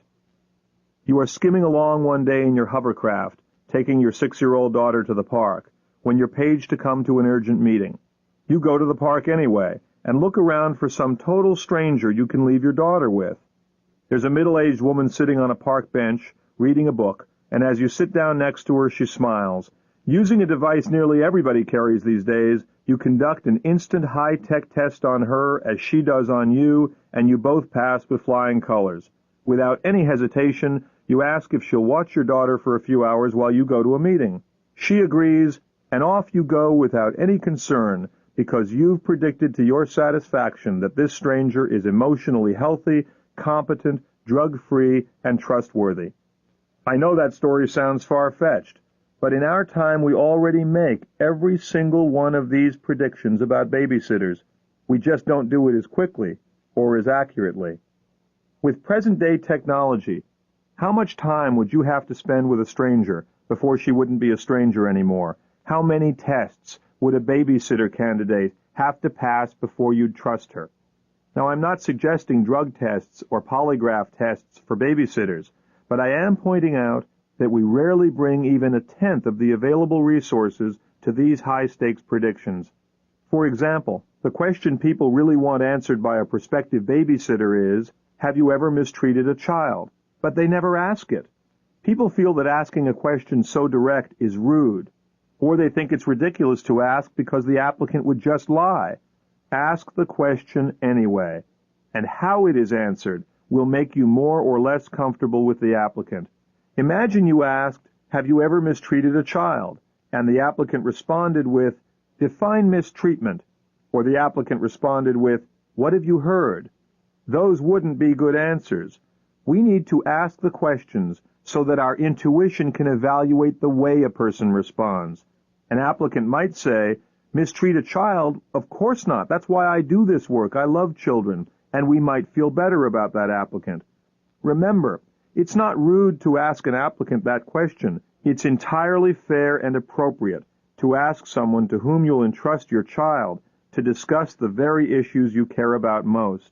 Good applicants will certainly understand, and bad applicants may reveal themselves. American Airlines, after all, certainly wouldn't hesitate to ask an applicant for the job of pilot, do you know how to fly a plane?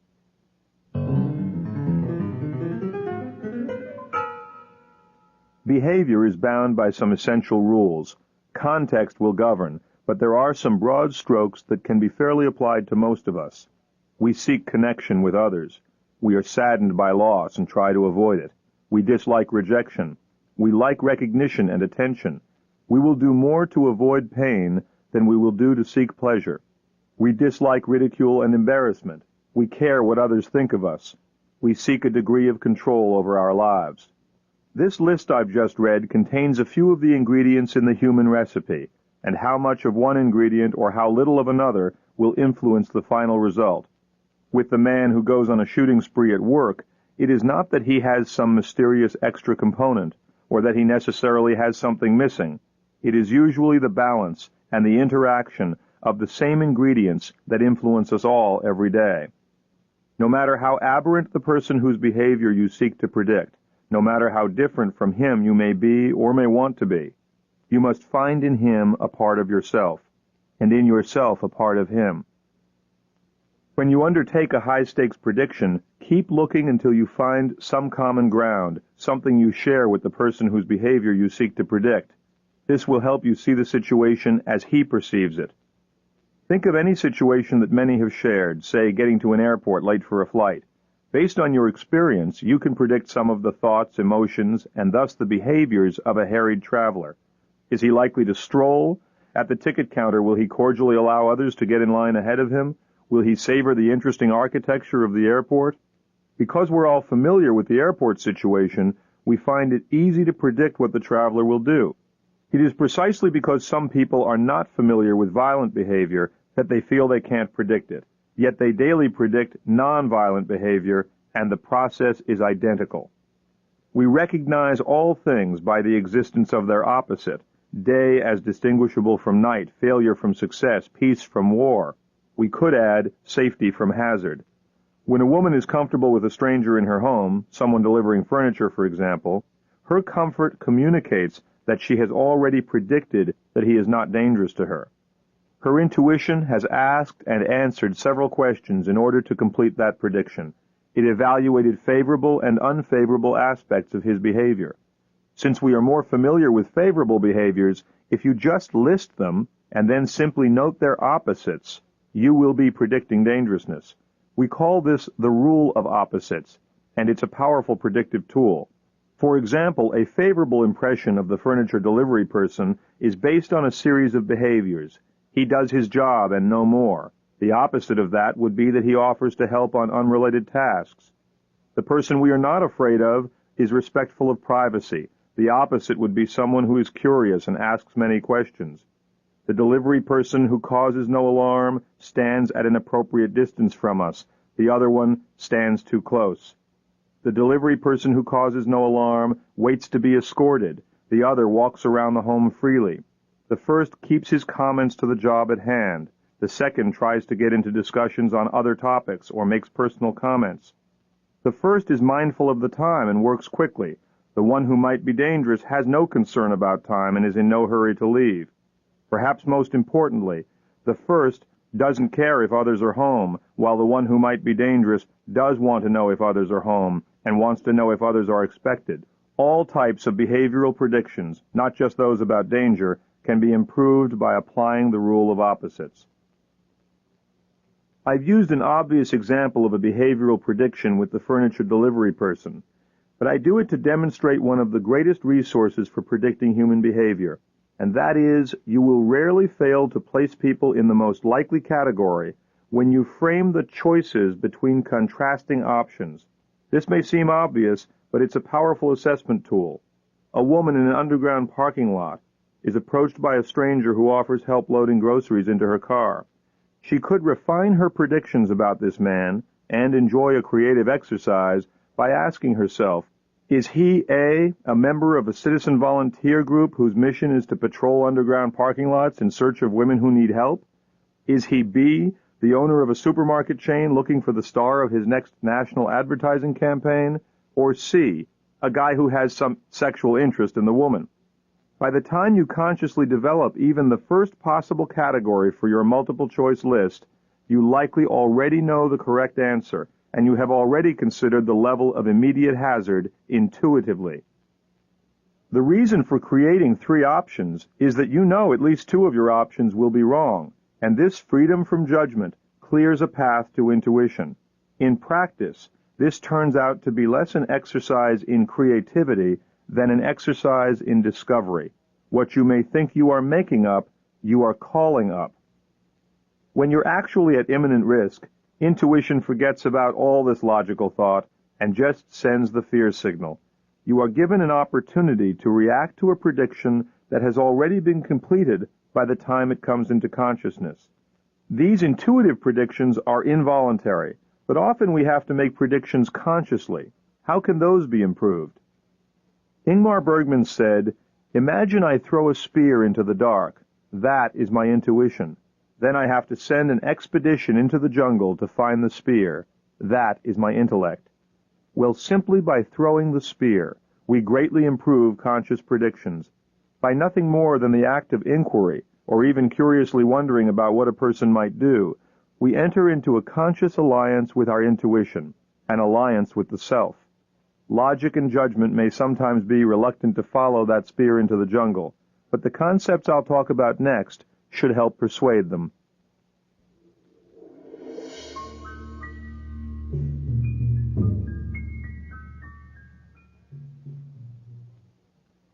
I recall the case of a man who drove to a hotel near his home and requested a room on the highest floor. Though he had no luggage, he was escorted up to the 18th floor by a bellman. As a tip, he handed over all the money in his pocket, $61, and then asked the bellman if there would be paper and a pen in the room. 5 minutes later, he jumped out the window, committing suicide. Was this suicide foreseeable by the reception person who checked him in, or by the bellman? Both had an opportunity to observe the guest's conduct and demeanor, but they were predicting entirely different outcomes. To consciously predict something, one must know what outcome is being predicted, or see enough pre-incident indicators to bring that possible outcome into consciousness. Here, some Zen wisdom applies. Knowing the question is the first step toward knowing the answer. In each prediction about violence, we must ask what the context, stimuli, and developments might mean to the person involved, not just what they mean to us. We must ask if the actor will perceive violence as moving him toward some desired outcome or away from it.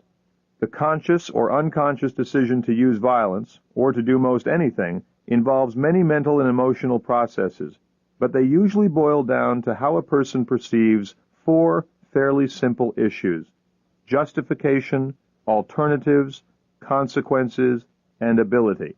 I abbreviate these elements as JACA, and an evaluation of them helps predict violence. First, let's look at perceived justification. Does the person feel justified in using violence? Perceived justification can be as simple as being sufficiently provoked, or as convoluted as looking for an excuse to argue. The process of developing and manufacturing justification can be observed. A person who is seeking to feel justified for some action might move from "what you've done angers me" to "what you've done is wrong." Popular justifications include the moral high ground of righteous indignation and the more simple equation known by its biblical name, an eye for an eye. Anger is a very seductive emotion because it is profoundly energizing and exhilarating. Sometimes people feel their anger is justified by past unfairnesses, and with the slightest excuse, they bring forth resentments unrelated to the present situation. You could say such a person has pre-justified hostility, more commonly known as having a chip on his shoulder. Next, let's look at perceived alternatives. Does the person perceive that he has available alternatives to violence that will move him toward the same outcome he wants? Since violence, like any behavior, has a purpose, it's valuable to know the goal of the actor. For example, if a person wants his job back, violence is not the most effective strategy, since it precludes the very outcome he seeks. Conversely, if he wants revenge, violence is a viable strategy, though usually not the only one. Alternatives to violence might include ridiculing coworkers, smear campaigns, lawsuits, or inflicting some other non-physical harm on the targeted person or organization. Knowing the desired outcome is the key. If a person's desired outcome is to inflict physical injury, then there are few alternatives to violence. If the desired outcome is to punish someone, there might be many alternatives to violence. It is when he perceives no alternatives that violence is most likely. A person, or an animal, who feels there are no alternatives will fight even when violence isn't justified, even when the consequences are perceived as unfavorable, and even when the ability to prevail is very low. What about perceived consequences? How does the person view the consequences associated with using violence? Before resorting to force, people weigh the likely consequences, even if unconsciously or very quickly. Consequences of using violence might be intolerable, such as for a person whose identity and self-image would be too damaged if he did it. Context can change that, as with the person who is normally passive but becomes violent in a crowd or a mob. Violence can be made tolerable by the support or encouragement of others. It is when consequences are perceived as favorable, when a person actually feels they will benefit from violence, such as for an assassin who wants attention and has little to lose, that's when violence is likely. Finally, there's perceived ability. Does the person believe he can successfully deliver the blows or the bullet or the bomb? People who have successfully used violence in the past have a higher appraisal of their ability to prevail using violence again. People with weapons or other advantages perceive, usually correctly, a high ability to use violence, and thus violence is more likely for them. JACA elements, which weigh justification, alternatives, consequences, and ability, can be observed in governments just as with individuals. When America is preparing to go to war, for example, justification is first. We call the enemy an evil empire. We refer to a mad dictator. International outlaw. We have to protect our interests. We cannot stand by and watch. Alternatives to violence shrink as we move from negotiations to demands, from warnings to boycotts, and finally blockades and attacks. The perceived consequences of going to war move from intolerable to tolerable as public opinion comes into alignment with government opinion. Our appraisal of our ability goes up sharply as ships and troops are moved into proximity of an enemy. At the end of the day, the American bomber who kills 100 people in Iraq decides to use violence exactly the same way as the Palestinian bomber who kills 100 people in a terrorist attack in Israel. Now, this idea may bother some readers, but effective predictions require that we not make value judgments. Instead, we must see the battle, at least for a moment, from the deck of the enemy warship, because each person has his own perception, his own perspective, his own reality, no matter how much it may differ from our own. The most advanced concept of prediction has to do with deciding just when it is that a thing starts to happen. The prediction of earthquakes gives us a great example. There are, contrary to popular belief, many reliable pre-incident indicators for earthquakes. The problem is that those indicators might be 10,000 years long, and for this reason earthquakes remain, in human terms, unpredictable. To apply this concept to violence, we can ask many questions. Does an assassination attempt begin when the gun is fired at the victim, or when it is drawn, or when it is carried into the arena, or when it is loaded, or when it is purchased, or when the assassination is first thought of? Prediction moves from a science to an art when you realize that pre-incident indicators are actually part of the incident. When you apply this concept to human beings, you can see that behavior is like a chain.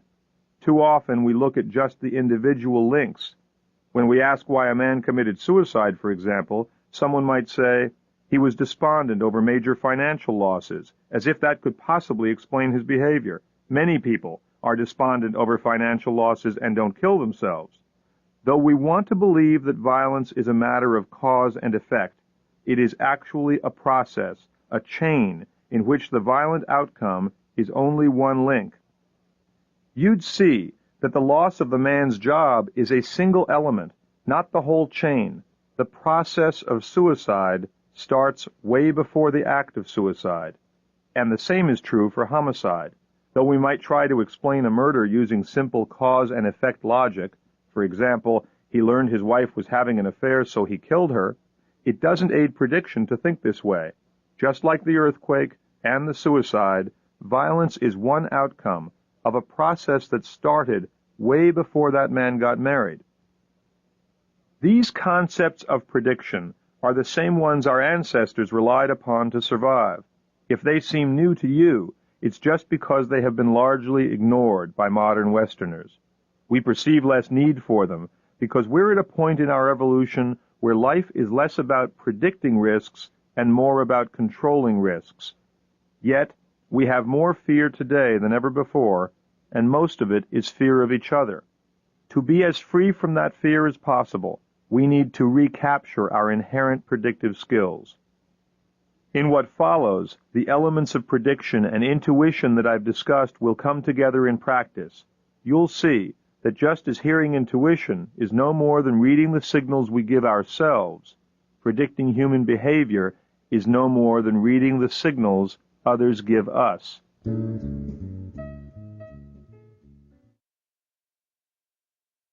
There are 6 words that have triggered more high-stakes predictions than any other sentence ever spoken. I am going to kill you. Those words have certainly caused a great deal of fear and anxiety, that someone would intrude on our peace of mind, that they would exploit our fear, that they would raise the stakes so high, that they would stoop so low. All of this alarms us, and by design. Threatening words are dispatched like soldiers under strict orders, cause anxiety that cannot be ignored. Surprisingly, their deployment isn't entirely bad news. It's bad, of course, that someone threatens violence, but the threat means that, at least for now, he has considered violence and decided against using it. For an instrument of communication used so frequently, the threat is little understood until you think about it. The parent who threatens punishment, the lawyer who threatens unspecified further action, the head of state who threatens war, the ex-husband who threatens murder, the child who threatens to make a scene, all are using these words with the exact same intent, to cause uncertainty.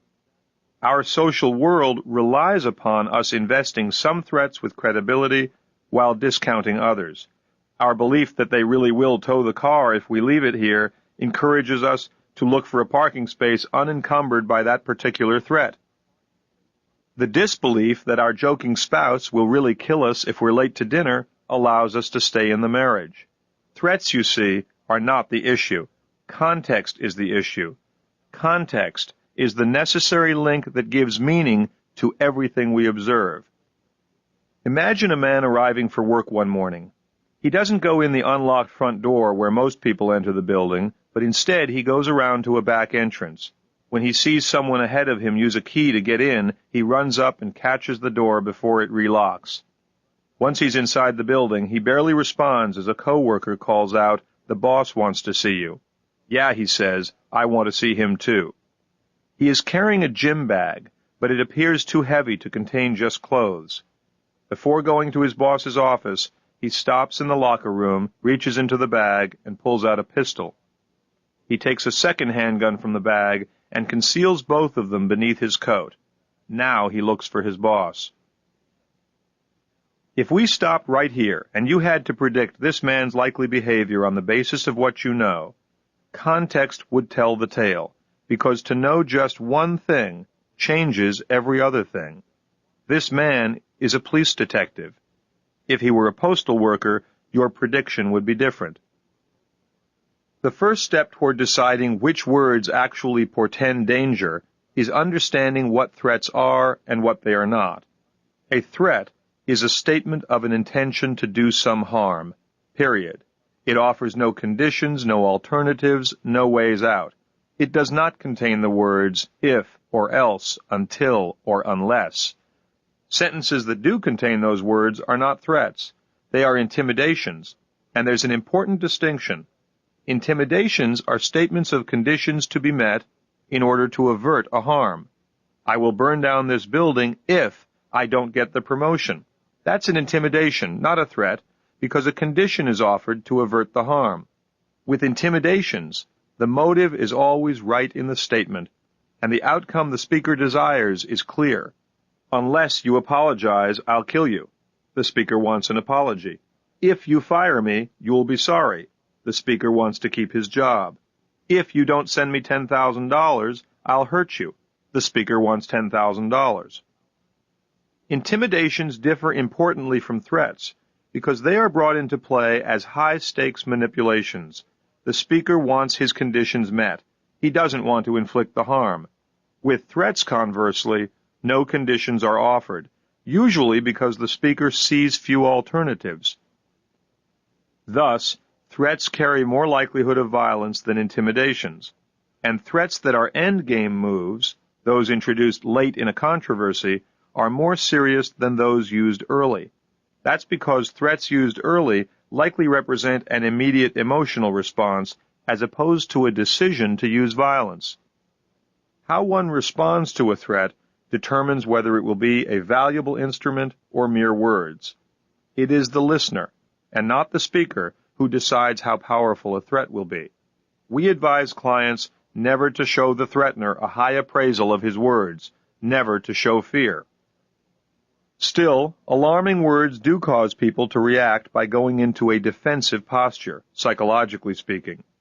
For example, a death threat communicated in a letter or phone call cannot possibly pose any immediate hazard to us, but the recipient might nonetheless start getting physically ready for danger, with such things as increased blood flow to the arms and legs for fighting or running, release of the chemical cortisol, which helps blood coagulate more quickly in case of injury, lactic acid heating up in the muscles to prepare them for effort, focused vision, and increased breathing and heartbeat to support all these systems.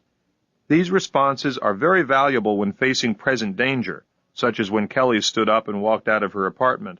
But for evaluating future hazard, staying calm produces better results. A way to do this is to consciously ask and answer this question: am I in immediate danger? Your body wants you to get that question out of the way, and once you do, you'll be free to keep perceiving what's going on. The great enemy of perception, and thus of accurate predictions, is judgment. Judgments are the automatic pigeonholing of a person or a situation simply because some characteristic is familiar to the observer. Familiarity is comfortable, but such judgments drop the curtain, effectively preventing the observer from seeing the rest of the play. Another time people stop perceiving new information is when they prematurely judge someone as guilty or not guilty.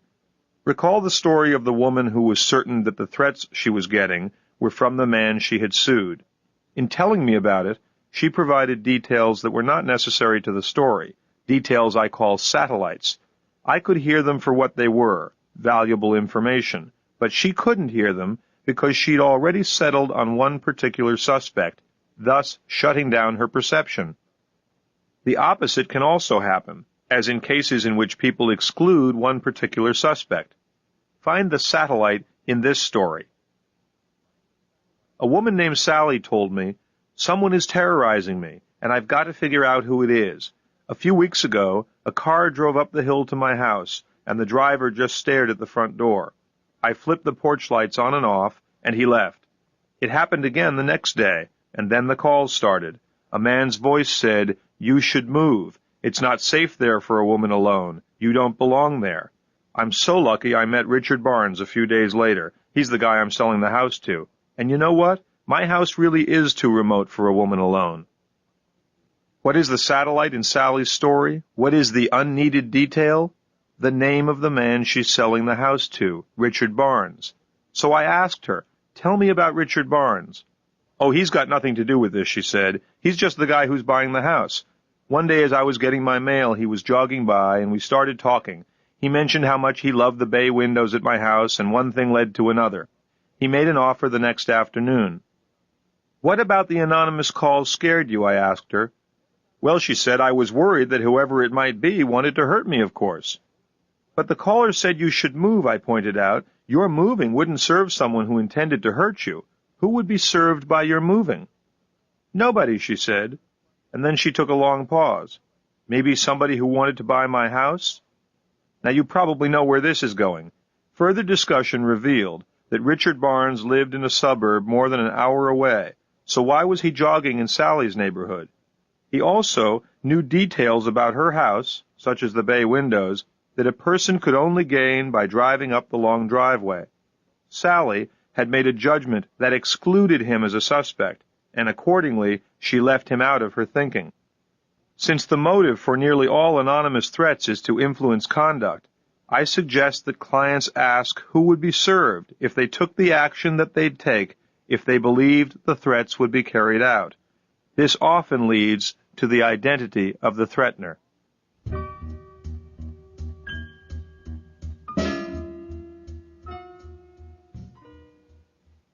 There's another kind of threat that's real popular these days with angry people. That's the bomb threat.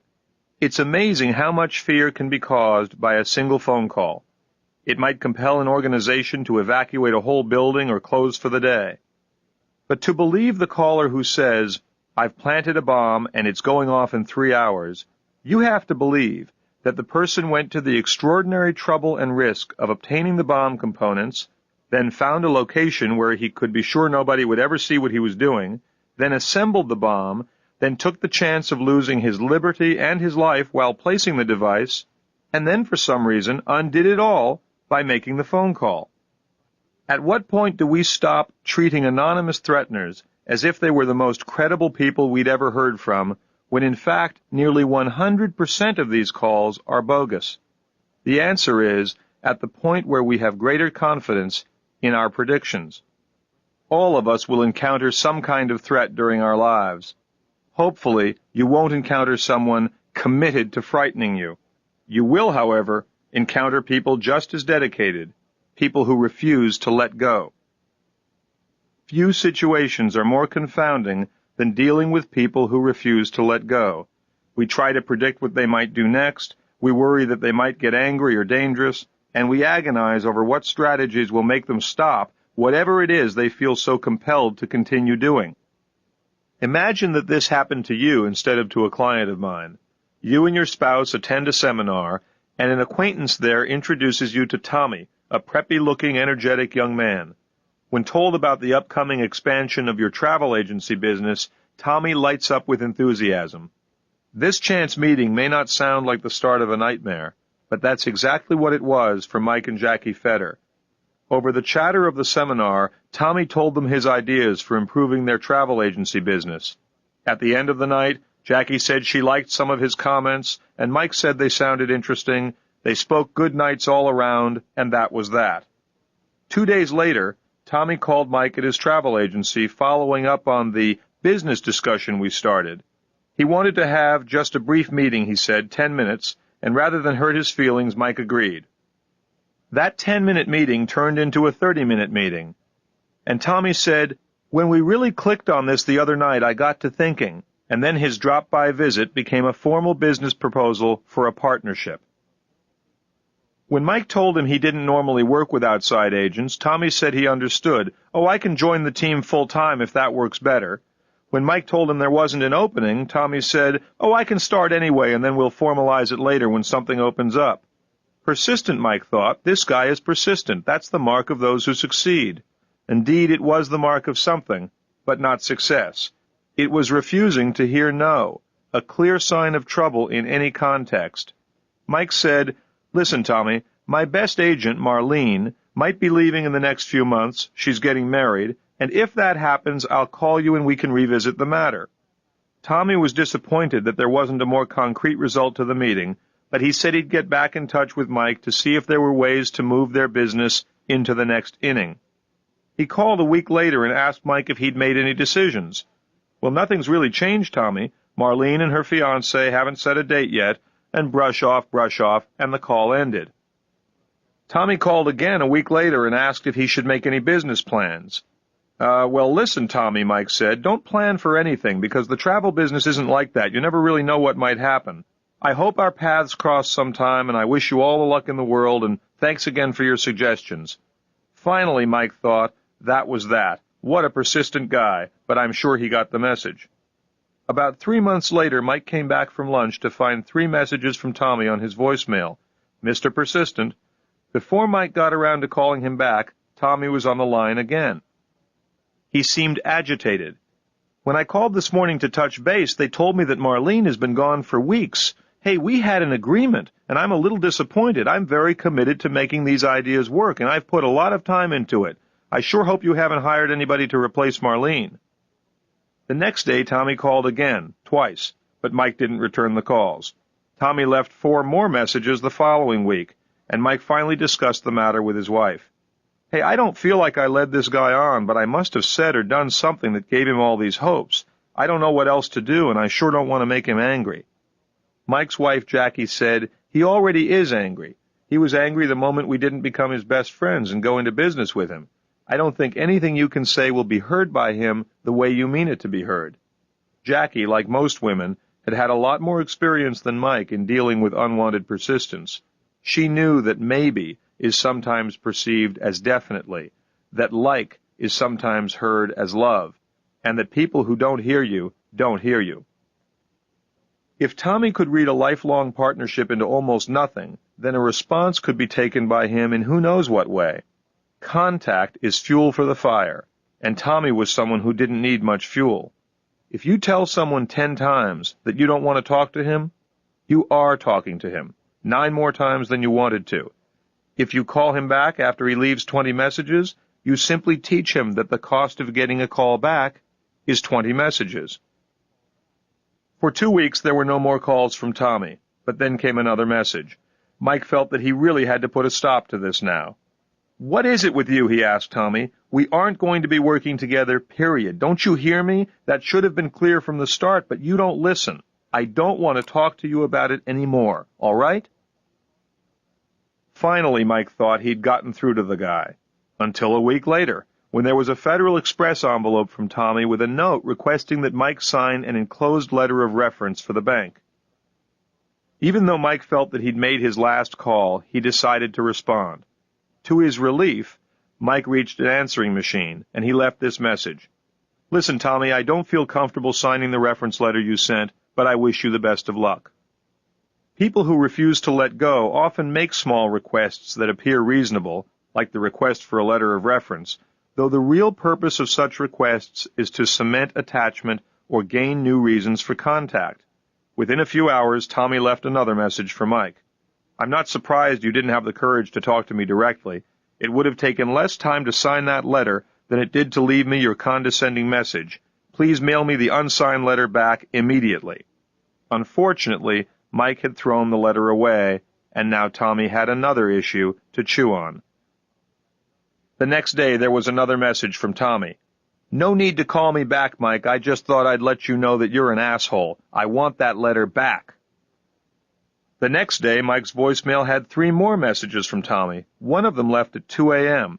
"I demand a written apology. You are on notice." Mike discussed this problem with his wife Jackie, and she convinced him to keep the voicemail messages, but otherwise to ignore them. The following week, there was another message, and this one was the most alarming. Tommy said, "We're getting to the point that an apology won't be good enough. I like your wife Jackie, and I'm sorry for all the trouble your stubbornness is going to bring her." Mike and Jackie finally ended up in my office, playing the tapes of the voicemail messages. By this time, they'd already been to the police twice. Police officers had already visited Tommy and warned him to stop, but he actually got worse after that. Police are the enforcement branch of our society, and when people misbehave, it's police we expect to make them stop. That's usually fine, except in cases in which police contact actually encourages the very behavior that it's meant to deter. It was clear to me that Mike was near the end of his rope. He wanted me to send some people over to convince Tommy to cut it out, even though that hadn't worked when the police did it. He said he wanted me to explain the facts of life to Tommy in no uncertain terms. I told Mike that to Tommy, all terms are uncertain. Mike argued, "But if he knows he can get into trouble, it's logical for him to stop." "Listen," I explained, "Tommy doesn't have a track record for being logical. He doesn't speak the same language we do. If he were reasonable, he wouldn't have pursued all this behavior in the first place, and there's no straight talk for crooked people." Mike argued some more. "I don't want this guy thinking he can get away with harassment." Jackie responded before I could. "Listen, Mike, if we can't control what he does, we certainly can't control what he thinks." It is at this point in these situations that a fascinating thing begins to happen. The pursuer and the victim begin to actually have something in common. Neither wants to let go. The pursuer is obsessed with getting a response, and the victim becomes obsessed with making the harassment stop. I suggested, with Jackie's quick agreement, that if Mike did not respond, Tommy would eventually turn his attention elsewhere. "That may take some time and some patience," I said, "and I know it isn't easy, but efforts to change his mind, or to change him, are the opposite of what you want. You don't want him improved, you want him removed. You want him out of your life. There's a rule we call engage and enrage. The more attachment you have, whether favorable or unfavorable, the more this will escalate. And the only way you can have your desired outcome right now is to have no contact. If you don't return the calls, then each time he leaves a message, he gets a message that you can resist his pursuit." Every time Mike called Tommy back or showed any detectable reaction to his harassment, this engaged him. The same concepts apply with romantic pursuers who don't let go, ex-boyfriends who don't let go, fired employees who don't let go, and all the other incarnations of don't let go. Though Tommy was annoying, he wasn't unique. In the end, Tommy continued to call for 5 more weeks. He left many messages, including threats that Mike found hard to resist responding to. Mike had predicted that Tommy would only stop if someone made him stop, but in fact the opposite was true. He would only stop if nobody tried to make him stop. People in these very frequent situations, whether involving a former intimate partner or former employee or someone like Tommy, wrestle with their options. There's an almost irresistible urge to do something dramatic in response to threats and harassment, but often appearing to do nothing is the best plan. Of course, that isn't really doing nothing. It is a reasoned management plan, and it is a communication to the pursuer every bit as clear as direct contact. Time will take care of most people who refuse to let go. Though victims understandably find them confounding, most of these situations are highly predictable. It is perhaps too glib to say that these people continue until they stop, but that is basically what happens in the vast majority of cases, unless they are engaged. To accurately predict the little behaviors along the way, one must see the situation in the context of this culture which teaches the myth that persistence pays. The earliest time we learn that myth is the old adage that anyone can become president. In fact, only one person can become president, and 265 million others cannot. People who refuse to let go are becoming far more common, and each case teaches us the same valuable lesson. Don't engage in a war. Wars rarely end well, because by definition, someone will have to lose.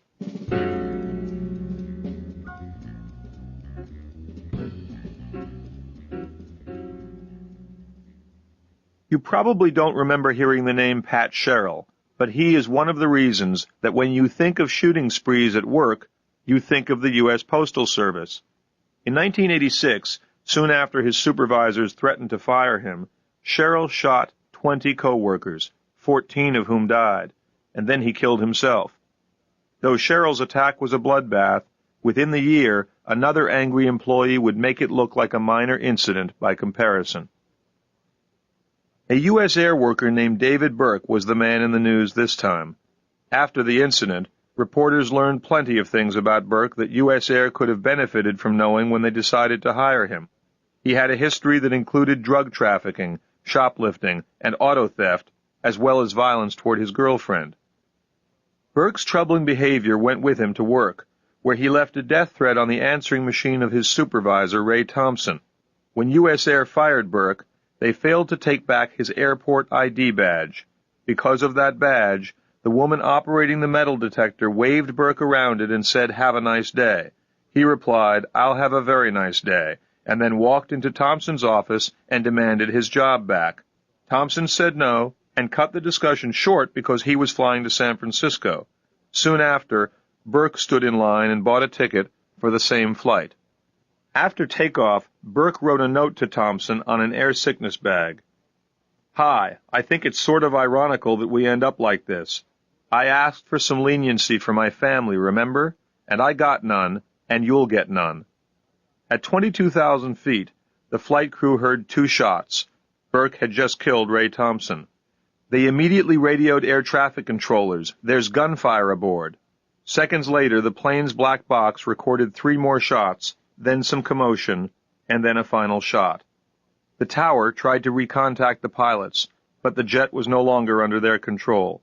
It was now under the firm control of gravity, as it made a 700-mile-per-hour descent into the ground. 43 people died instantly, making Burke the perpetrator of the single worst workplace violence tragedy in American history. The worst, but far from the last. While the frequency of violent incidents in the workplace has increased, most of the influencing factors have remained the same for a long while. Many American employers hire the wrong people and don't bother to find out a thing about them. Then employees are supervised in ways likely to bring out their worst characteristics. Finally, and most importantly, the way they are fired influences events as much as the fact that they were hired. Few people would knowingly light the fuse on a bomb, but many employers inadvertently do exactly that. Difficult terminations and situations involving threatening employees are similar to other volatile social situations, such as divorce, disputes with neighbors, disputes with financial institutions, acrimonious lawsuits, and dissolving partnerships. What they all have in common is that the interests of one party are in direct conflict with the interests of another party. Accordingly, resolutions that are completely satisfactory to all parties are impossible. To complicate matters, the difficult employee often has similar problems away from work. The good things in his life are like dominoes that have started to topple. Confidence has toppled into performance, which topples into identity, which knocks over self-esteem. The loss of his job may knock over the few remaining dominoes, but the one that employers must be careful not to topple is the dignity domino, because when that falls, violence is most likely. What is it that employers who have had the worst outcomes did or failed to do? Of course, hiring is where it starts. Investigating a candidate's background is the key. Checking references and checking with former employers is an absolutely critical duty of every employer. The interview with the applicant is another opportunity to gain valuable background information. The goal should be to disqualify poor applicants rather than to qualify good applicants. Those who are good will qualify themselves. In addition to hiring the wrong people and supervising them badly, employers who had the worst outcomes were also slow to fire people they knew had to go. Often, employers are reluctant to fire someone who concerns them because they really don't know the best way to do it. Here are some strategies for difficult terminations. Number 1, protect the dignity domino. Prop it up with courtesy and understanding. Never embarrass an employee. Think the worst if the indicators are there, but treat the terminated employee as if he is reasonable, as if you are not afraid of how he might react. Next, make the termination complete. Sometimes employers are tempted to offer a gradual separation, thinking that it will lessen the blow to the terminated employee. Though it may appear that this approach extends the term of employment, it really extends the process of firing and the embarrassment and anxiety that goes along with it. It is analogous to hooking someone up to life support systems when he has no quality of life and no chance for survival. Though some may believe that extends the process of life, it actually extends the process of death. The next guideline is, do not negotiate. This applies to getting out of any kind of relationship with people who refuse to let go. Once the termination decision has been made, your meeting with the employee is to inform him of your decision, period. It is not to go over the options. Keep the discussion future-based. By directing focus to the future, to his starting over again, one avoids dwelling on the past. Be direct. People benefit most from hearing bad news forthrightly. Cite general rather than specific issues when possible. Describe the decision in general terms, saying that it's best for all parties. Remember the element of surprise. In consideration of the security and safety of those handling the firing, the employee should not be aware of the termination meeting ahead of time. A firing should take place without notice at the end of the day while other employees are departing. This way, the fired employee cannot immediately seek out those he feels are responsible. It's also good to consider the day of the week. If you fire someone on a Friday, he has the weekend off as usual, so he doesn't feel the impact of having no place to go the next morning. He also has the weekend to address the future. What about the setting? A firing should take place in a room out of the view of other employees. It should not be in the office of the person doing the firing, because that person needs to have the ability to stand up and leave if it's no longer productive to stay. Who should be present? A higher-level manager than the employee usually works with should make the termination presentation. It should be someone who is calm and can retain that demeanor even in the face of anger or threats. A second participant can be someone in management the fired employee is known to admire, or someone with whom he had a good relationship. The fired employee will act his best self in front of people like that. Who should not be present?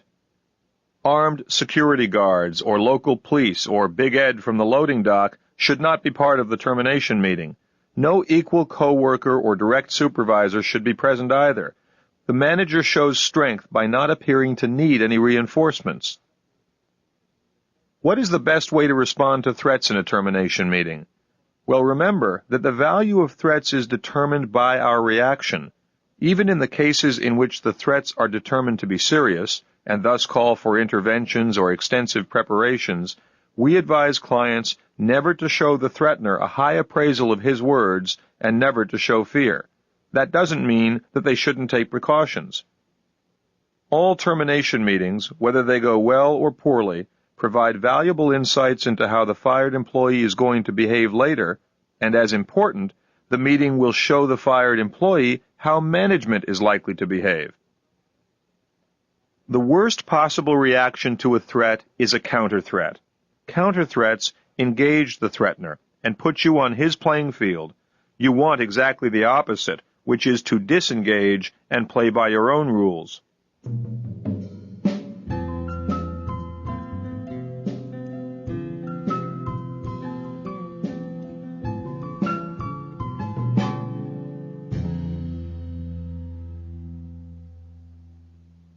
I don't see how anyone could have had doubts after hearing the eloquent prosecutor describe her case. We all know the story. The murdered woman had reportedly suffered violence at the hands of the defendant for a long while, virtually since the start of their relationship. A few times she'd called the police, and once she even brought battery charges against him. He was acquitted. But the violence continued. One day, she didn't invite him to come along to a social event, and not long after 10 p.m., she was stabbed to death. The defendant told a friend that he'd had a dream in which he killed her, but later his lawyers said she was probably murdered by drug dealers. These facts became famous during the O.J. Simpson case, but the story I just told you occurred thousands of miles from Brentwood, when Nicole Brown Simpson still had 6 months left to live. The murdered woman in this case was Meredith Coppola, and if I told of all the other women killed in America this year by a husband or a boyfriend, this audiobook would be hundreds of hours long, and the stories would be stunningly similar.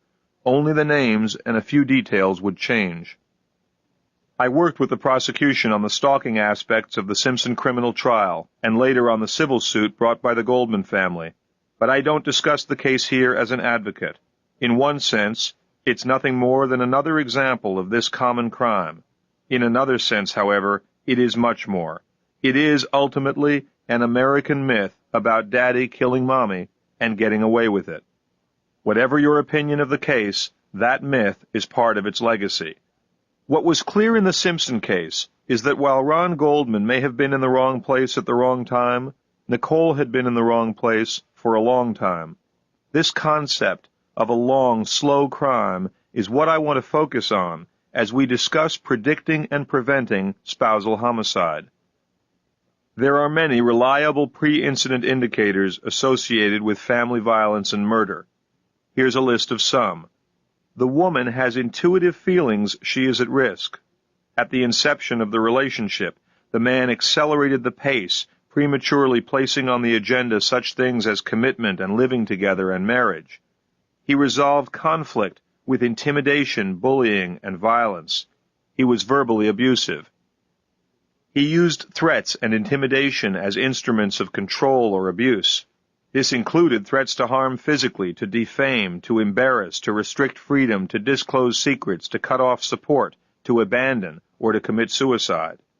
He broke or struck things in anger. He used symbolic violence, such as tearing a wedding photo or marring the face on a photo. He had battered in prior relationships. He used alcohol or drugs with adverse effects.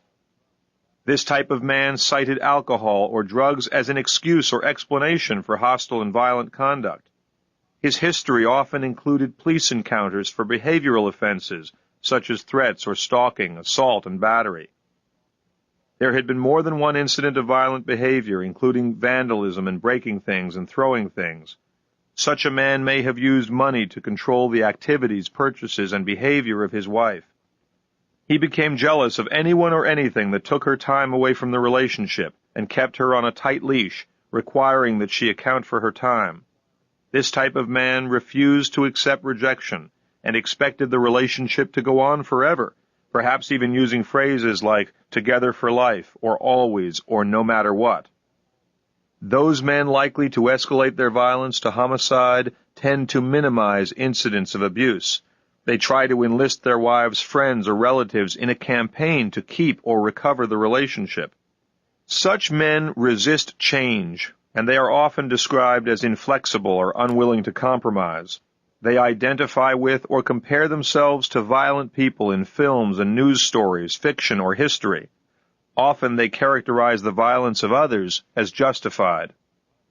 The type of spouse likely to escalate his violence suffers mood swings and is often sullen, angry, or depressed. They may consistently blame others for problems of their own making. They may refer to weapons as instruments of power, control, or revenge.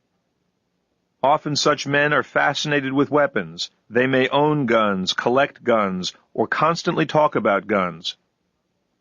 They use something called male privilege as a justification for their conduct. Male privilege has the man making all the big decisions and acting like the master of the house. Men who are violent toward their spouses often experienced or witnessed violence when they were children. Finally, a woman likely to be killed by her husband has often discussed her fear with others, maybe even made plans to be carried out in the event of her death, for example, designating someone to care for her children. With this list, and all that you know about intuition and prediction, you can now help prevent America's most predictable murders, literally. Refer the woman to a battered women's shelter, if for nothing else than to speak to someone who knows about what she is facing in her life and in herself. Refer the man to a battered women's shelter, because they will be able to suggest programs for him. When there is violence, report it to the police. Now, before any discussion on how a woman can get out of an unwanted relationship, we must first recognize that many women choose not to get out. And this means that lots of accurate predictions of danger are being made and then ignored. Why? I can share part of the answer from my personal experience. I vividly recall the night when my sister and I ran out the door at 2 a.m. after hours of violence. Afraid to go back home, we called the police from a payphone and reported that 2 kids were loitering so that we'd get picked up by police and taken to jail where we'd be safe. Many women stay for the same reason I stayed. It's because until that night, no other possibility ever occurred to me. Before that night, you could no more have gotten me to voluntarily leave my family than I could get you to leave yours right now. Like the battered child, the battered woman gets a powerful feeling of overwhelming relief when an incident ends. She becomes addicted to that feeling. The abuser is the only person who can deliver moments of peace by being his better self for a while. Thus, the abuser holds the key to the abused person's feelings of well-being. The abuser delivers the high highs that bookend the low lows. And the worse the bad times get, the better the good times are in contrast. All of this is in addition to the fact that a battered woman is shell-shocked enough to believe that each horrible incident may be the last. Though leaving is not an option that seems available to many battered women, I believe that the first time a woman is hit, she is a victim, and the second time, she is a volunteer.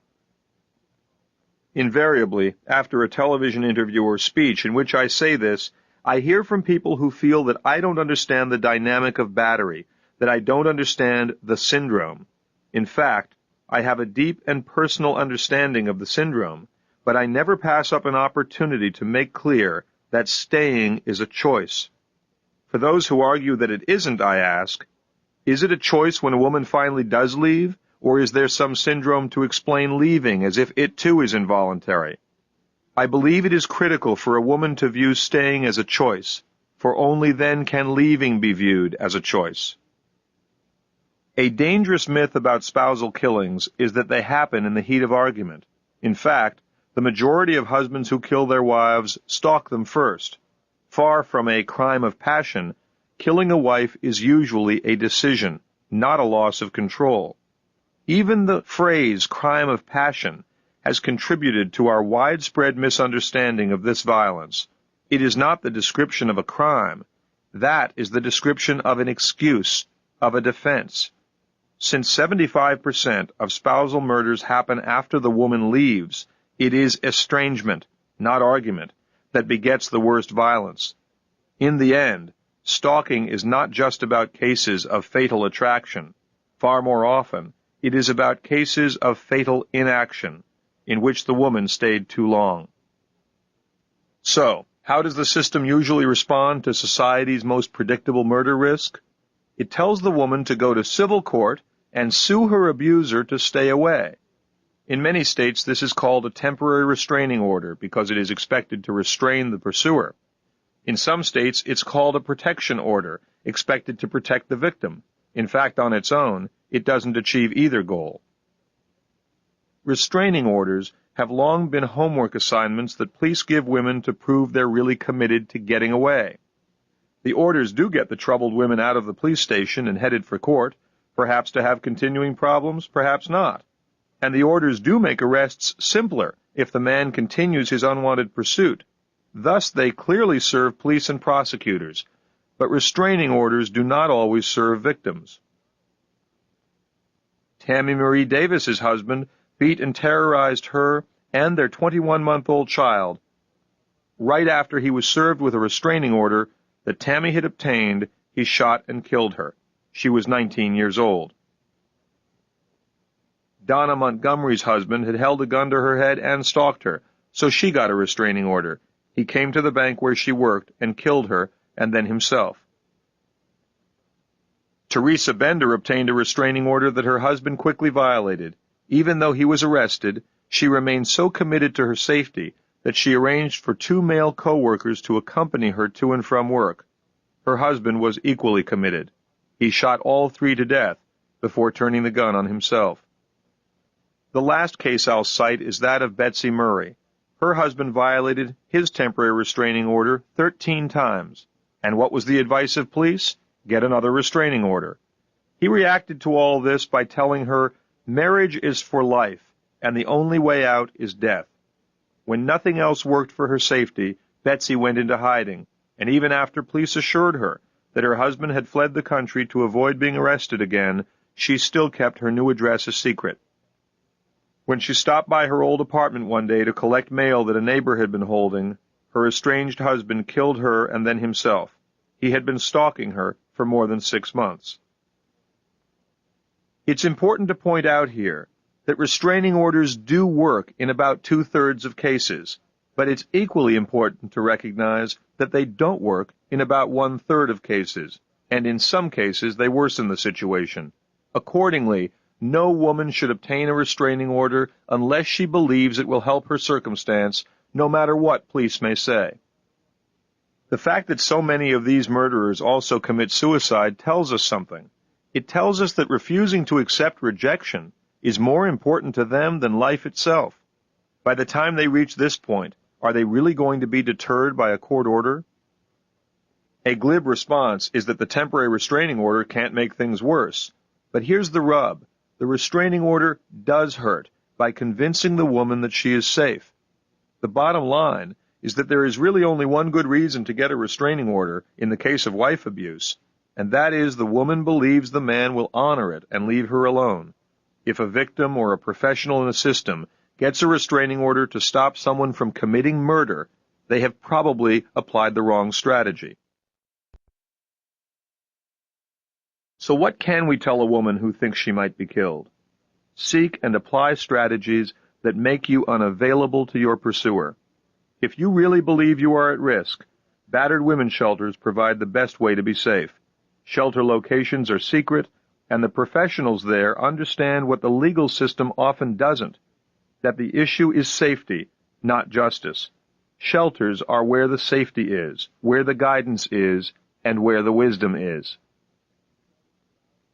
Studying thousands of cases has made it clear to me that getting away safely is wiser than trying to change the abusive husband or engaging in a war, even if the police and the courts are on your side. Government cannot fix violent relationships. Many people in law enforcement, motivated by a strong desire to help, are understandably reluctant to accept that some forms of criminality are beyond their reach. Thankfully, there are also those tempered by experience, who know all about these cases and become heroes. And that brings me to Lisa's story. Lisa did not know that this police sergeant had looked across the counter into plenty of bruised faces before that night. She thought her situation was unique and special, and she was certain the department would act on it right away, particularly when she explained that her husband had held a gun to her head. An hour earlier, after climbing out the window and running down several darkened streets, she had realized she was lost. But in a more important sense, she was found. She had rediscovered herself, the young woman she'd been 15 years before he slapped her, before he escalated to choking her, and before the incident with the gun. The children had seen that one, but now they would see her stronger, supported by the police. They would see him apologize, and then it would be okay, she thought. The police would talk some sense into her husband and force him to treat her right. She proudly told the sergeant, "I'm not going back to him unless he promises never to hit me again," and the sergeant nodded and passed some forms across the counter. He looked at the young woman, the woman planning to go back to her abuser, back to the man with the gun, And he then said the words that changed Lisa's life, the words that a decade later she would thank him for speaking, the words that allowed her to leave her violent abuser. "You fill out these forms and go back home," he said, "and the next time I look for them, it will be because you have been murdered."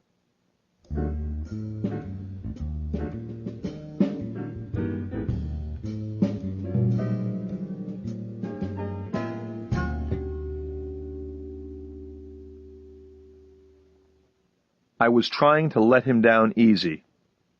With those words begins a story that I hear several times each month. It is the story of a situation that once seemed innocent, or at least manageable, but is now frightening. It's the story of someone who started as a seemingly normal suitor, but was soon revealed to be something else. There are many forms of stalking in our culture, and the one I'm going to discuss here is date stalking. Though it's fashionable for the news media to report on these stalkers as if they are some unique type of criminal, those who choose regular citizens as their victims are not unique. They're not from Mars. They are from Miami and Boston, San Diego and Brentwood. They are the man our sister dated, the man our company hired, the man our friend married. We men must see in them a part of ourselves in order to better understand this issue. Giving talks around the country, I sometimes ask the audience, how many of the men here ever found out where a woman lived or worked by means other than just asking her? How many have driven by a woman's house to see what cars were there, or called just to see who answered the phone and hung up? By the overwhelming show of hands, I've learned that the acceptability of these behaviors is a matter of degree. At the core of every stalking case is persistence. Men pursuing unlikely or inappropriate relationships with women and getting them is a common theme promoted in our culture. Many movies teach that if you just stay with it, even if you offend her, even if she says she wants nothing to do with you, even if she's in another relationship, even if you've treated her like trash, and sometimes because you've treated her like trash, you'll get the girl in the end. Persistence will win the war. There's a lesson in real-life stalking cases that young women can benefit from learning. Persistence only proves persistence. It does not prove love. The fact that a romantic pursuer is relentless doesn't mean you are special. It means he is troubled. Stalking is how some men raise the stakes when the woman doesn't play along. It is a crime of power, control, and intimidation, very similar to date rape. Whether he is an estranged husband, an ex-boyfriend, a one-time date, or an unwanted suitor, the stalker enforces our culture's cruelest rule, which is that women are not allowed to decide who will be in their lives. One of the reasons that stalking has increased in recent years is that women of the past abided by that rule. They had less choice about going along with the wishes of a persistent pursuer, and situations with men who wouldn't let go were, amazingly, more likely to end in marriage than to end in prosecution. I've successfully lobbied and testified for stalking laws in several states, but I would trade them all for a high school class that would teach young men to hear no, and teach young women that it's all right to explicitly reject. The curriculum would also include strategies for getting away. Needless to say, the class would not be called Letting Him Down Easy. If the culture taught and then allowed women to explicitly reject and to say no, or if more women took that power early in every relationship, stalking cases would decline dramatically. That high school class would stress the one rule that applies to all types of unwanted pursuit: do not negotiate. Once a woman has made the decision that she doesn't want a relationship with a particular man, it needs to be said one time explicitly. Almost any contact after that rejection will be seen as negotiation. Let's imagine that a woman has let pass several opportunities to pursue a relationship with a suitor. Every hint, response, action, and inaction has communicated that she is not interested. If the man still pursues at this point, it is time for an unconditional and explicit rejection. Because I know that few American men have ever heard one, and few women have ever spoken one, here is what an unconditional and explicit rejection sounds like. No matter what you may have assumed till now, and no matter for what reason you assumed it, I have no romantic interest in you whatsoever. I am certain I never will. I expect that knowing this, you'll put your attention elsewhere, which I understand, because that's what I intend to do. There is only one appropriate reaction to this statement: acceptance. However the man communicates that acceptance, the basic concept would ideally be, I hear you, I understand, and while I'm disappointed, I will certainly respect your decision. I said there was only one appropriate reaction. Unfortunately, there are hundreds of inappropriate reactions, and while they take many forms, their basic message is, I do not accept your decision. If a man aggressively debates, negotiates, or attempts to change her mind, it should be recognized for what it is. It should be clear that, number one, she's made the right decision about this man. Instead of her resolve being challenged by his response, it should be strengthened. Number two, she obviously wouldn't want a relationship with someone who doesn't hear what she says and who doesn't recognize her feelings. And number three, if he failed to understand a message that clear and that explicit, then his reaction to anything ambiguous or to being let down easy can only be imagined. Unwanted pursuers may escalate their behavior to include such things as persistent phone calls and messages, showing up uninvited at a woman's work, school, or home, following her, trying to enlist her friends or family in his campaign. If any of these things happen, assuming that the woman has communicated one explicit rejection, it is very important that no further detectable response ever be given. An axiom of the stalking dynamic is that men who cannot let go choose women who cannot say no. Again, men who cannot let go choose women who cannot say no. Most victims will concede that even though they wanted to, they were initially reluctant to explicitly reject, and often the niceness or delicacy of a woman's rejection is taken as affection. Another rule to be taught in that Getting Rid of Mr. Wrong class would be the way to stop contact is to stop contact. If you call the pursuer back after you've made an explicit rejection, or you agree to meet, or you send him a note, or you have somebody warn him off, you buy another 6 weeks of unwanted pursuit. Sending the police to warn off a pursuer rarely has the desired effect. Though the behavior of pursuers may be alarming, the fact is most haven't broken the law, so the police have few options. Police should, of course, be involved when there is an actionable crime that, if prosecuted, would result in improving the victim's safety or peace of mind, or would put a high cost on the stalker's behavior. But the first time a stalker should ever see police is when they show up to arrest him, not when they stop by to chat. Pursuers are, in a very real sense, detoxing from an addiction to the relationship. The way to force him out of this addiction, as with most addictions, is abstinence, cold turkey, no contact from her, no contact from her designates, and no contact about her. The final lesson in that high school class for young men and women would center on the fact that very few date-stalking situations end in violence. Date stalkers do not jump from nonviolent harassment to homicide without escalations along the way, escalations that are almost always apparent or at least detectable. To avoid these situations, listen to yourself right from the start. To avoid escalation if you're already in a stalking situation, listen to yourself at every step along the way. When it comes to date stalkers, your intuition is now loaded, so listen to it.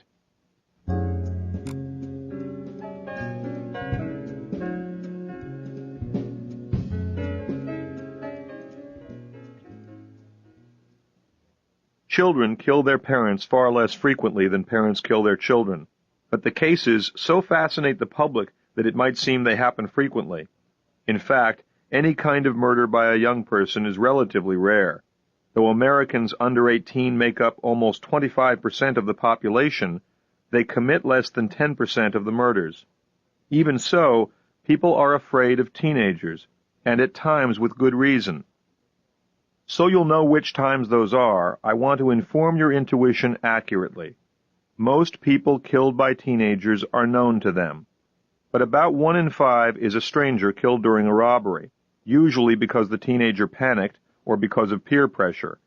Murder is most likely to occur when two or more juveniles jointly commit a crime, so fear in that context is appropriate.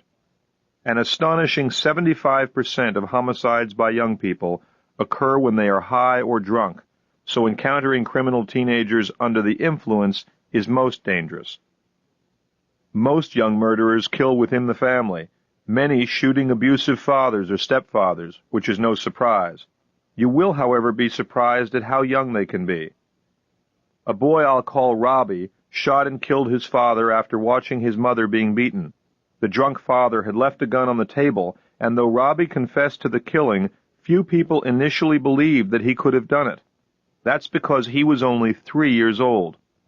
After gunpowder tests confirmed him as the killer, he explained to authorities, "I killed him, now he's dead. If he would have hit my mother again, I would have shot him again." The single most reliable pre-incident indicator before a child kills a parent is child abuse. Children who kill their parents are usually found to have been beaten, degraded, sodomized, tied up, or tortured in other ways. Of all the violence I've described, being killed by one's own child is the easiest to avoid. A precaution that is virtually guaranteed starts years before the child is big enough to hurt anyone, and it's very simple. Be a loving parent. Unlike teens, preteens who kill within the family are more likely to kill a sibling than a parent. As with other violence, it doesn't happen without warning. Most of these cases have involved an abused or severely disturbed child whose prior attempts to kill a sibling were not taken seriously. Many people believe that violence by children against children is a natural part of growing up. It may be, but when a child does something that places another child at serious risk, it should not be ignored. These are the widely established risk factors for future criminality: poverty, child abuse in the form of violence or witnessing violence, humiliation or neglect, drug addiction in a parent, drug or alcohol abuse by the child. Another hugely significant risk factor, one that is often overlooked, is the absence of a father. Sadly, in America, building prisons is our #1 social program for young men.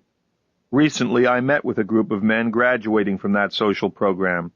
As a court-ordered part of their recovery from heroin addiction, I was asked to discuss with them the experience of growing up with violence and drugs. One after another, each person told of violence, fear, abandonment, and neglect in their childhood. All of the men had been physically abused, and all but one of the 10 women had been sexually abused by family members. A few told of the regret and horror that they felt at having grown up to be violent to their own children. I wept as I heard about the progress they had made, for though this locked halfway house was a long way from the mainstream of our society, it was also a long way from the hell that these people had all occupied and caused others to occupy. I wept as well because the stories were moving, they were personal, and they were mine, and also because my mother had not found the roots out of addiction that these people were finding. When it was time for me to talk, I related some of my experiences as a child and a teenager. The similarity of our stories was immediately apparent to everyone there, and when I finished, several people had questions. The first hand to go up was that of a man about my age, though the similarity ended there. He was tattooed, scarred, overly muscular, and weathered. He was the kind of man most people would fear on a dark street, and during much of his life they'd have been right to fear him. He looked me up and down and he asked, "Why are you sitting over there and I'm over here? You and me had the same childhood, but you're in that nice suit and probably drive a nice car. You get to leave today. You're sitting over there. How'd that happen?" The question had often presented itself in my work and in my life. I could easily have been a resident of the world of violence, as opposed to the tourist I became, but somehow I followed a different route. Some people come through awful childhoods and become productive contributing adults, while others become people who do antisocial or even monstrous things. Why? The best research makes clear that if a child has some effective human contact at particularly significant periods, some recognition of his or her worth and value, some witness to his or her experience, This can make an extraordinary difference. I have learned that the kindness of a teacher, a coach, a police officer, a neighbor, the parent of a friend, is never wasted. These moments are likely to pass with neither the child nor the adult fully knowing the significance of the contribution. No ceremony attaches to the moment that a child sees his own worth reflected in the eyes of an encouraging adult. And though nothing apparent marks the occasion, inside that child a new view of self might take hold. He is not just a person deserving of neglect or violence, not just a person who is a burden to the sad adults in his life, not just a child who fails to solve his family's problems, who fails to rescue them from pain or madness or addiction or poverty or unhappiness. No, this child might be someone else, someone whose appearance before this one adult revealed specialness or lovability or value. This value might be shown through appreciation of a child's artistic talent, physical ability, humor, courage, patience, curiosity, scholarly skills, creativity, resourcefulness, responsibility, energy, or any of the many attributes that children bring us in such abundance. Effective human contact in childhood is the key, and I can say from experience it doesn't take much. It's clear that life's miseries fall disproportionately on children.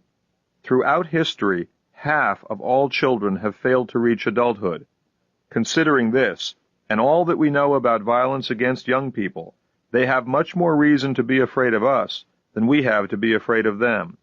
Even so, the mistreatment we invest in children does come back to us, and is already costing us our safety and our peace in America.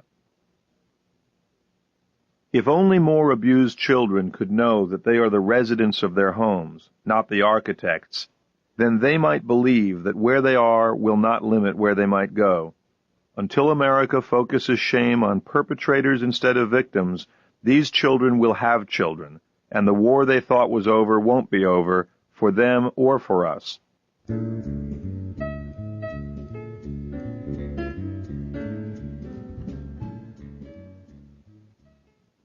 We all know there are plenty of reasons to fear people from time to time. The question is, what are those times? Far too many Americans are walking around in a constant state of vigilance, their intuition misinformed about what really poses danger. It needn't be so. When you honor accurate intuitive signals and evaluate them without denial, you need not be wary, for you will come to trust that you'll be notified if there is something worthy of your attention. Fear will gain credibility because it won't be applied wastefully. When you accept the survival signal as a welcome message and quickly evaluate the environment or the situation, fear stops in an instant. Trusting intuition is the exact opposite of living in fear. In fact, the role of fear in your life lessens as your mind and body come to know that you will listen to the quiet wind chime and have no need for klaxons. Real fear is a signal intended to be very brief, a mere servant of intuition. But though few would argue that extended, unanswered fear is destructive, millions choose to stay there. True fear is a survival signal that sounds only in the presence of danger. Yet unwarranted fear has assumed a power over us that it holds over no other creature on earth. It need not be this way. Not long ago, I was in an elevator with an elderly woman who was headed down to an underground parking garage after business hours. Her keys were protruding through her fingers to form a weapon, which also displayed her fear. She was afraid of me when I got into the elevator, as she is likely afraid of all men she encounters when she is in that vulnerable situation. I understand her fear, and it saddens me that millions of people feel it so often. The problem, however, is that if one feels fear of all people all the time, there is no signal reserved for the times when it really is needed. A man who gets into the elevator on another floor, and hence wasn't following her, who gives her no undue attention, who presses a button for a floor other than the one she has selected, who is dressed appropriately, who is calm and stands a suitable distance from her, is not going to hurt her without giving some signal. Fear of him is a waste, so don't create it. I strongly recommend caution and precaution, but many people believe, and we are even taught, that we must be extra alert to be safe. In fact, this usually decreases the likelihood of perceiving hazard and thus reduces safety. It replaces perception of what actually is happening with imaginings of what could happen.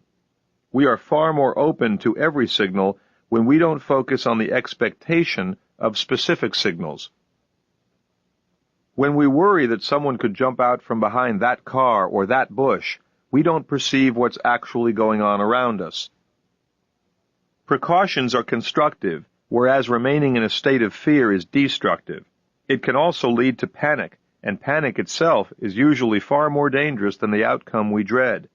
Rock climbers and long-distance ocean swimmers will tell you that it isn't the mountain or the water that kills. It is panic.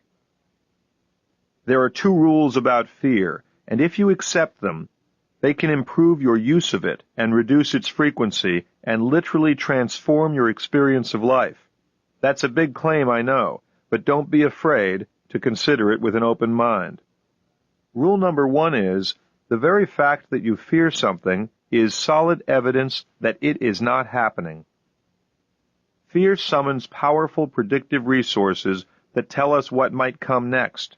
It is that which might come next that we fear, what might happen, not what is happening now. Panic, the great enemy of survival, can be reduced through embracing the second rule, which is this: what you fear is rarely what you think you fear, it's what you link to fear. Take anything about which you have ever felt profound fear, and link it to each of the possible outcomes. When it's real fear, it will either be in the presence of danger, or it will link to pain or death. When we get a fear signal, our intuition has already made many connections, and to best respond, we need to bring the links into consciousness and follow them to their high-stakes destination, if they lead there. When we focus on one link only, say the fear of someone walking toward us on a dark street, instead of the fear of being harmed by someone walking toward us on a dark street, the fear is wasted. That's because many people will walk in our direction. Only a very few might harm us. Apply these two rules to the fear that a burglar might crash into your living room. First, the fear itself can actually be perceived as good news because it confirms that the dreaded outcome is not occurring right now. Since life has plenty of hazards that come upon us without warning, we could welcome fear with, "Thank you, God, for a signal I can act on." More often, however, we apply denial, trying to see if perhaps we can just think it away. Remember, fear says something might happen. If it does happen, we stop fearing it and start to respond to it, manage it, surrender to it, or we fear the next outcome we predict might be coming. If a burglar does crash into the living room, for example, we no longer fear that possibility. We now fear what he might do next, and whatever that may be, while we fear it, it is not happening. Let's go one step deeper into this exploration of fear. Back in the 1960s, there was a study done that sought to determine which single word has the greatest psychological impact on people. Researchers tested reactions to words like spider, snake, death, rape, incest, murder. But it was the word shark that elicited the greatest fear response. Why do sharks, which human beings come into contact with so rarely, frighten us so profoundly? The seeming randomness of their strike is part of it. So is the lack of warning, the fact that such a large creature can approach silently and attack us so dispassionately. To the shark, we are without identity. We are no more than meat. And to human beings, the loss of identity is a type of death all by itself. Scientists marvel at the predatory competence of the great white shark, praising its speed and brute strength and sensory acuity and apparent determination. But man is a predator of far more spectacular ability. The shark, remember, does not have dexterity, guile, deceit, cleverness, or disguise. It also does not have our brutality, for man does things to man that sharks could not dream of doing. Deep in ourselves, we know this, so occasional fear of another human being is natural. Admittedly, danger from humans is more complicated than danger from sharks. After all, everything you need to know about how to be safe from sharks can be spoken in just 5 words. Don't go in the ocean. Everything you need to know about how to be safe from people is also inside you, enhanced by a lifetime of experience, and hopefully better organized by this audio book. We may choose to sit in the movie theater indulging in the fear of unlikely dangers now and again, but our fear of people, which can be a blessing, is often misplaced. Since we live every day with the most frightening animal on earth, man, understanding how fear works can dramatically improve our lives. People use the word fear rather loosely, but to put it in its proper relation to panic, worry, and anxiety, recall that overwhelming fear that possessed Kelly when she knew her rapist intended to kill her. Though people say of a frightening experience, "I was petrified," aside from those times when being still is a strategy, real fear is not paralyzing. It is energizing. A man named Rodney Fox learned this when he faced man's deepest fear. He said, "I was suddenly aware of moving through the water faster than I ever had been before. Then I realized I was being pulled down by a shark which had hold of my chest." As that powerful predator took him from the surface, a far more powerful force compelled Rodney to caress the shark's head and face, searching for its eyes. He plunged his thumbs deep into the only soft tissue that he found, and the shark let go of him immediately. But Rodney embraced it and held on tight so that it couldn't turn around for another strike. After what seemed like a long ride downward into the water, he kicked away from it and swam through a cloud of red to the surface. Fear was pumping blood into Rodney's arms and legs and using them to do things he would never have done on his own. He would never have decided to fight with a great white shark, but because fear didn't give it a second thought, he survived. Rodney's wild, reckless action and Kelly's quiet, breathless action were both fueled by the same coiled-up energy, real fear. Take a moment to conjure that feeling and recognize how different it is from worry, anxiety, or panic. Even the strongest worry could not get you to fight with a shark or to follow your would-be murderer silently down a hallway. The wise words of FDR, "The only thing we have to fear is fear itself," might be amended by nature to be, "There is nothing to fear unless and until you feel fear." Worry, wariness, anxiety, and concern all have a purpose, but they are not fear. So any time your dreaded outcome cannot be reasonably linked to pain or death, and it isn't a signal in the presence of danger, then it shouldn't be confused with fear. It may well be something worth trying to understand and manage, but worry will not bring solutions. It will more likely distract you from finding solutions. In the original form of the word, to worry someone else was to harass, strangle, or choke them. Likewise, to worry oneself is a form of self-harassment. To give it less of a role in our lives, we must understand what it really is. Worry is the fear we manufacture. It is not authentic. If you choose to worry about something, have at it, but do so knowing that it's a choice. Most often, we worry because it provides some secondary reward. Worry can be a way to avoid change, because when we worry, we don't do anything about the matter. Sometimes worry is a way to avoid admitting powerlessness over something, since worry feels like we are doing something. Interestingly, prayer also makes us feel like we're doing something, and even the most committed agnostic will admit that prayer is more productive than worry. Worry can be a cloying way to have connection with others, the idea being that to worry about someone shows love. The other side of this belief is that not worrying about someone means you don't care about them. But as many worried about people will tell you, it's a poor substitute for someone taking loving action. Sometimes worry is perceived as a protection against future disappointment, the idea being that if we can just rehearse the terrible outcomes we fear, they won't be so bad when they happen. You could call it a sort of magical amulet, which some people feel wards off danger. They believe that worrying about something will stop it from happening.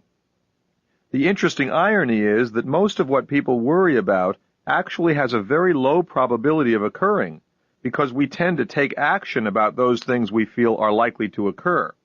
This means that very often, the mere fact that you are worrying about something is a predictor that it isn't likely to happen. The relationship between real fear and worry is analogous to the relationship between pain and suffering. For example, Pain, like fear, is a necessary and valuable component of life.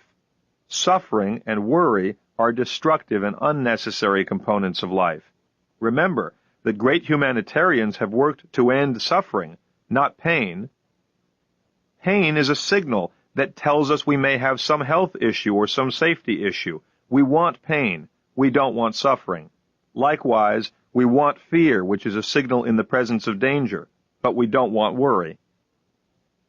After decades of seeing worry in all its forms, I've concluded that it hurts people much more than it helps. It interrupts clear thinking, it wastes time, and it shortens life. When worrying, ask yourself, how does this serve me? And you may well find that the cost of worrying is greater than the cost of changing. To be freer of fear, and yet still get its gift, there are 3 goals to strive for. 1, when you feel fear, listen. 2, when you don't feel fear, don't manufacture it. And finally, if you find yourself creating worry, explore and discover why you're doing it. Unlike worry, real fear is objective, but it's clear that we are not objective. For example, smoking kills more people every day than lightning does in a decade. But there are those people who calm their fear of being struck by lightning during a storm by smoking a cigarette. It isn't logical, but logic and anxiety rarely go together. Anxiety, unlike real fear, is always caused by uncertainty. It is caused ultimately by predictions in which you have little confidence. When you predict that you will be fired from your job and you're certain the prediction is correct, you don't have anxiety about being fired. You might have anxiety about the things you can't predict with certainty, such as the ramifications of losing the job. Predictions in which you have high confidence free you to respond, adjust, feel sadness, accept, prepare, or do whatever is needed. Accordingly, anxiety is reduced by improving your predictions, thus increasing your certainty. It's worth doing, because the word anxiety, like worry, stems from a root that means to choke, and that's just what it does to us. Our imaginations can be the fertile soil in which worry and anxiety grow from seeds to weeds. But when we assume that the imagined outcome is a sure thing, we are in conflict with what Proust called an inexorable law. Only that which is absent can be imagined, he said. In other words, what you imagine, just like what you fear, is not happening. Donna is a 29-year-old filmmaker from New York who courageously left her job and drove out to Los Angeles hoping to make significant documentaries. She used her brightness and enthusiasm to get a meeting with a prominent film executive. About 10 miles from the meeting, her old car decided it wasn't going to take her any further, and immediately she linked being late to all of the worst possible outcomes. I will miss the meeting, then they won't agree to reschedule. If you keep someone like this waiting, your chances of a career in this town are nil. So I'll then be unable to pay the rent, I'll be tossed out of my apartment, I'll end up on welfare, and on and on. These brilliant imaginings are among the dumbest creative things our minds ever do. A passing car carrying a man and woman slowed down to look at Donna, and the man called out an offer to help. She waved them on. Very stressed, she got out of her car and ran down the street looking for a service station, along the way adding inventive chapters to the story of her upcoming financial ruin. She noticed the same car driving alongside her, but she just kept running. She reached a payphone and called the studio executive's office and explained that she'd be late.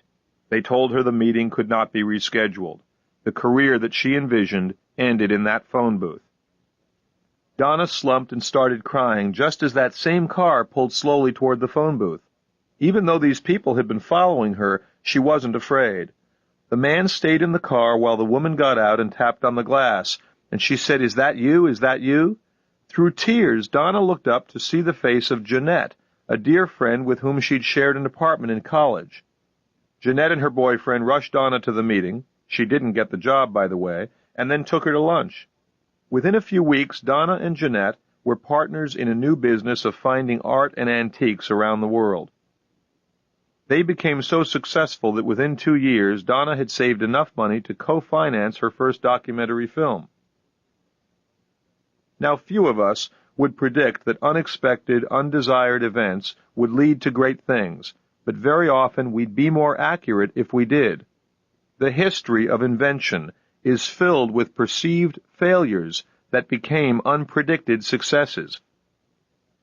I have gotten great benefits from taking that voice of skepticism I used to apply to my intuition and applying it instead to the dreaded outcomes I imagined were coming.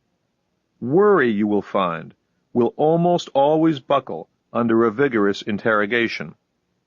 If you can bring yourself to apply your imagination to finding the possible favorable outcomes of undesired developments, even if only as an exercise, you'll see that it fosters creativity. Now, this suggestion on my part is much more than a way to find that silver lining our grandparents encouraged us to look for. Creativity, you see, is linked to intuition, and intuition is the way out of the most serious challenges you might face. Albert Einstein said that when you follow intuition, the solutions come to you and you don't know how or why. Worry is a choice, and the creative genius that we all apply to it can be used differently, also by choice. This truth is perhaps mildly interesting when the stakes are low, such as in the job interview, but in situations with the highest stakes, this same truth can save your life.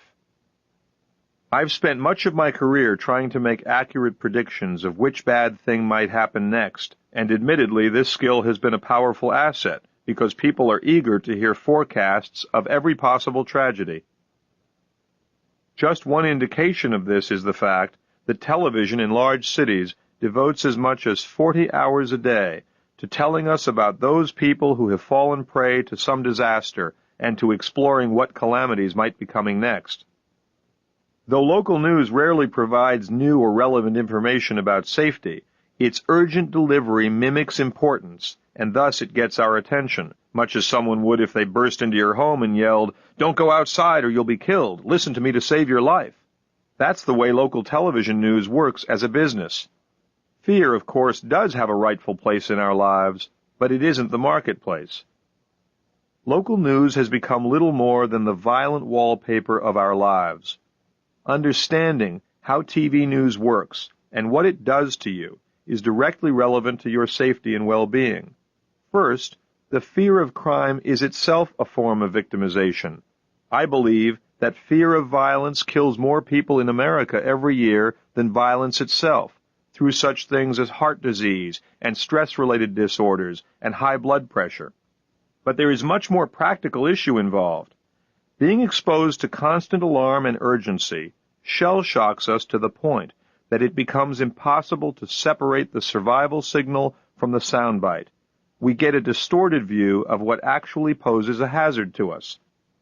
Though television news would have us think differently, the important question is not how we might die, but rather how shall we live, and that is up to us. In my life and work, I've seen the darkest parts of the human soul. That has helped me see more clearly the brightness of the human spirit. Feeling the sting of violence myself has helped me feel more keenly the hand of human kindness. Given the frenzy and the power of the various violence industries in American media, the fact that most Americans live without being violent is a sign of something wonderful in us. Abraham Lincoln referred to the better angels of our nature, and they must surely exist, for most of us make it through every day with decency and cooperation.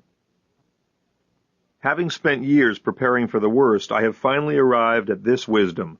Though the world is a dangerous place, it is also a safe place. You and I have survived some extraordinary risks, particularly given that every day we move in, around, and through powerful machines that could kill us without missing a cylinder. Jet airplanes, subways, buses, escalators, elevators, motorcycles, cars. These are conveyances that carry a few of us to injury, but most of us to the destinations we had in mind.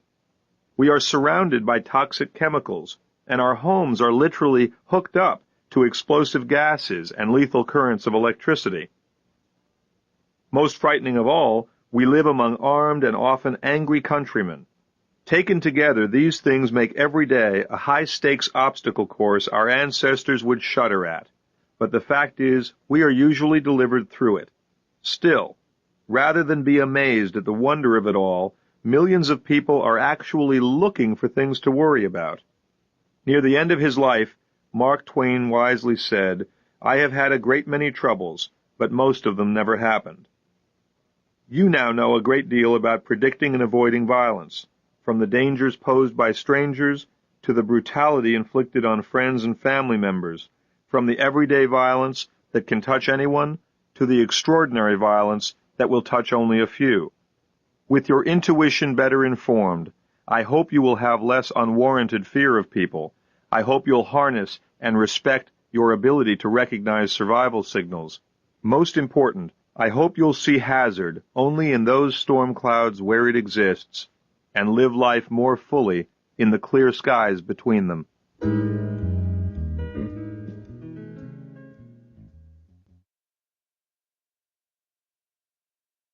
Audible hopes you have enjoyed this program.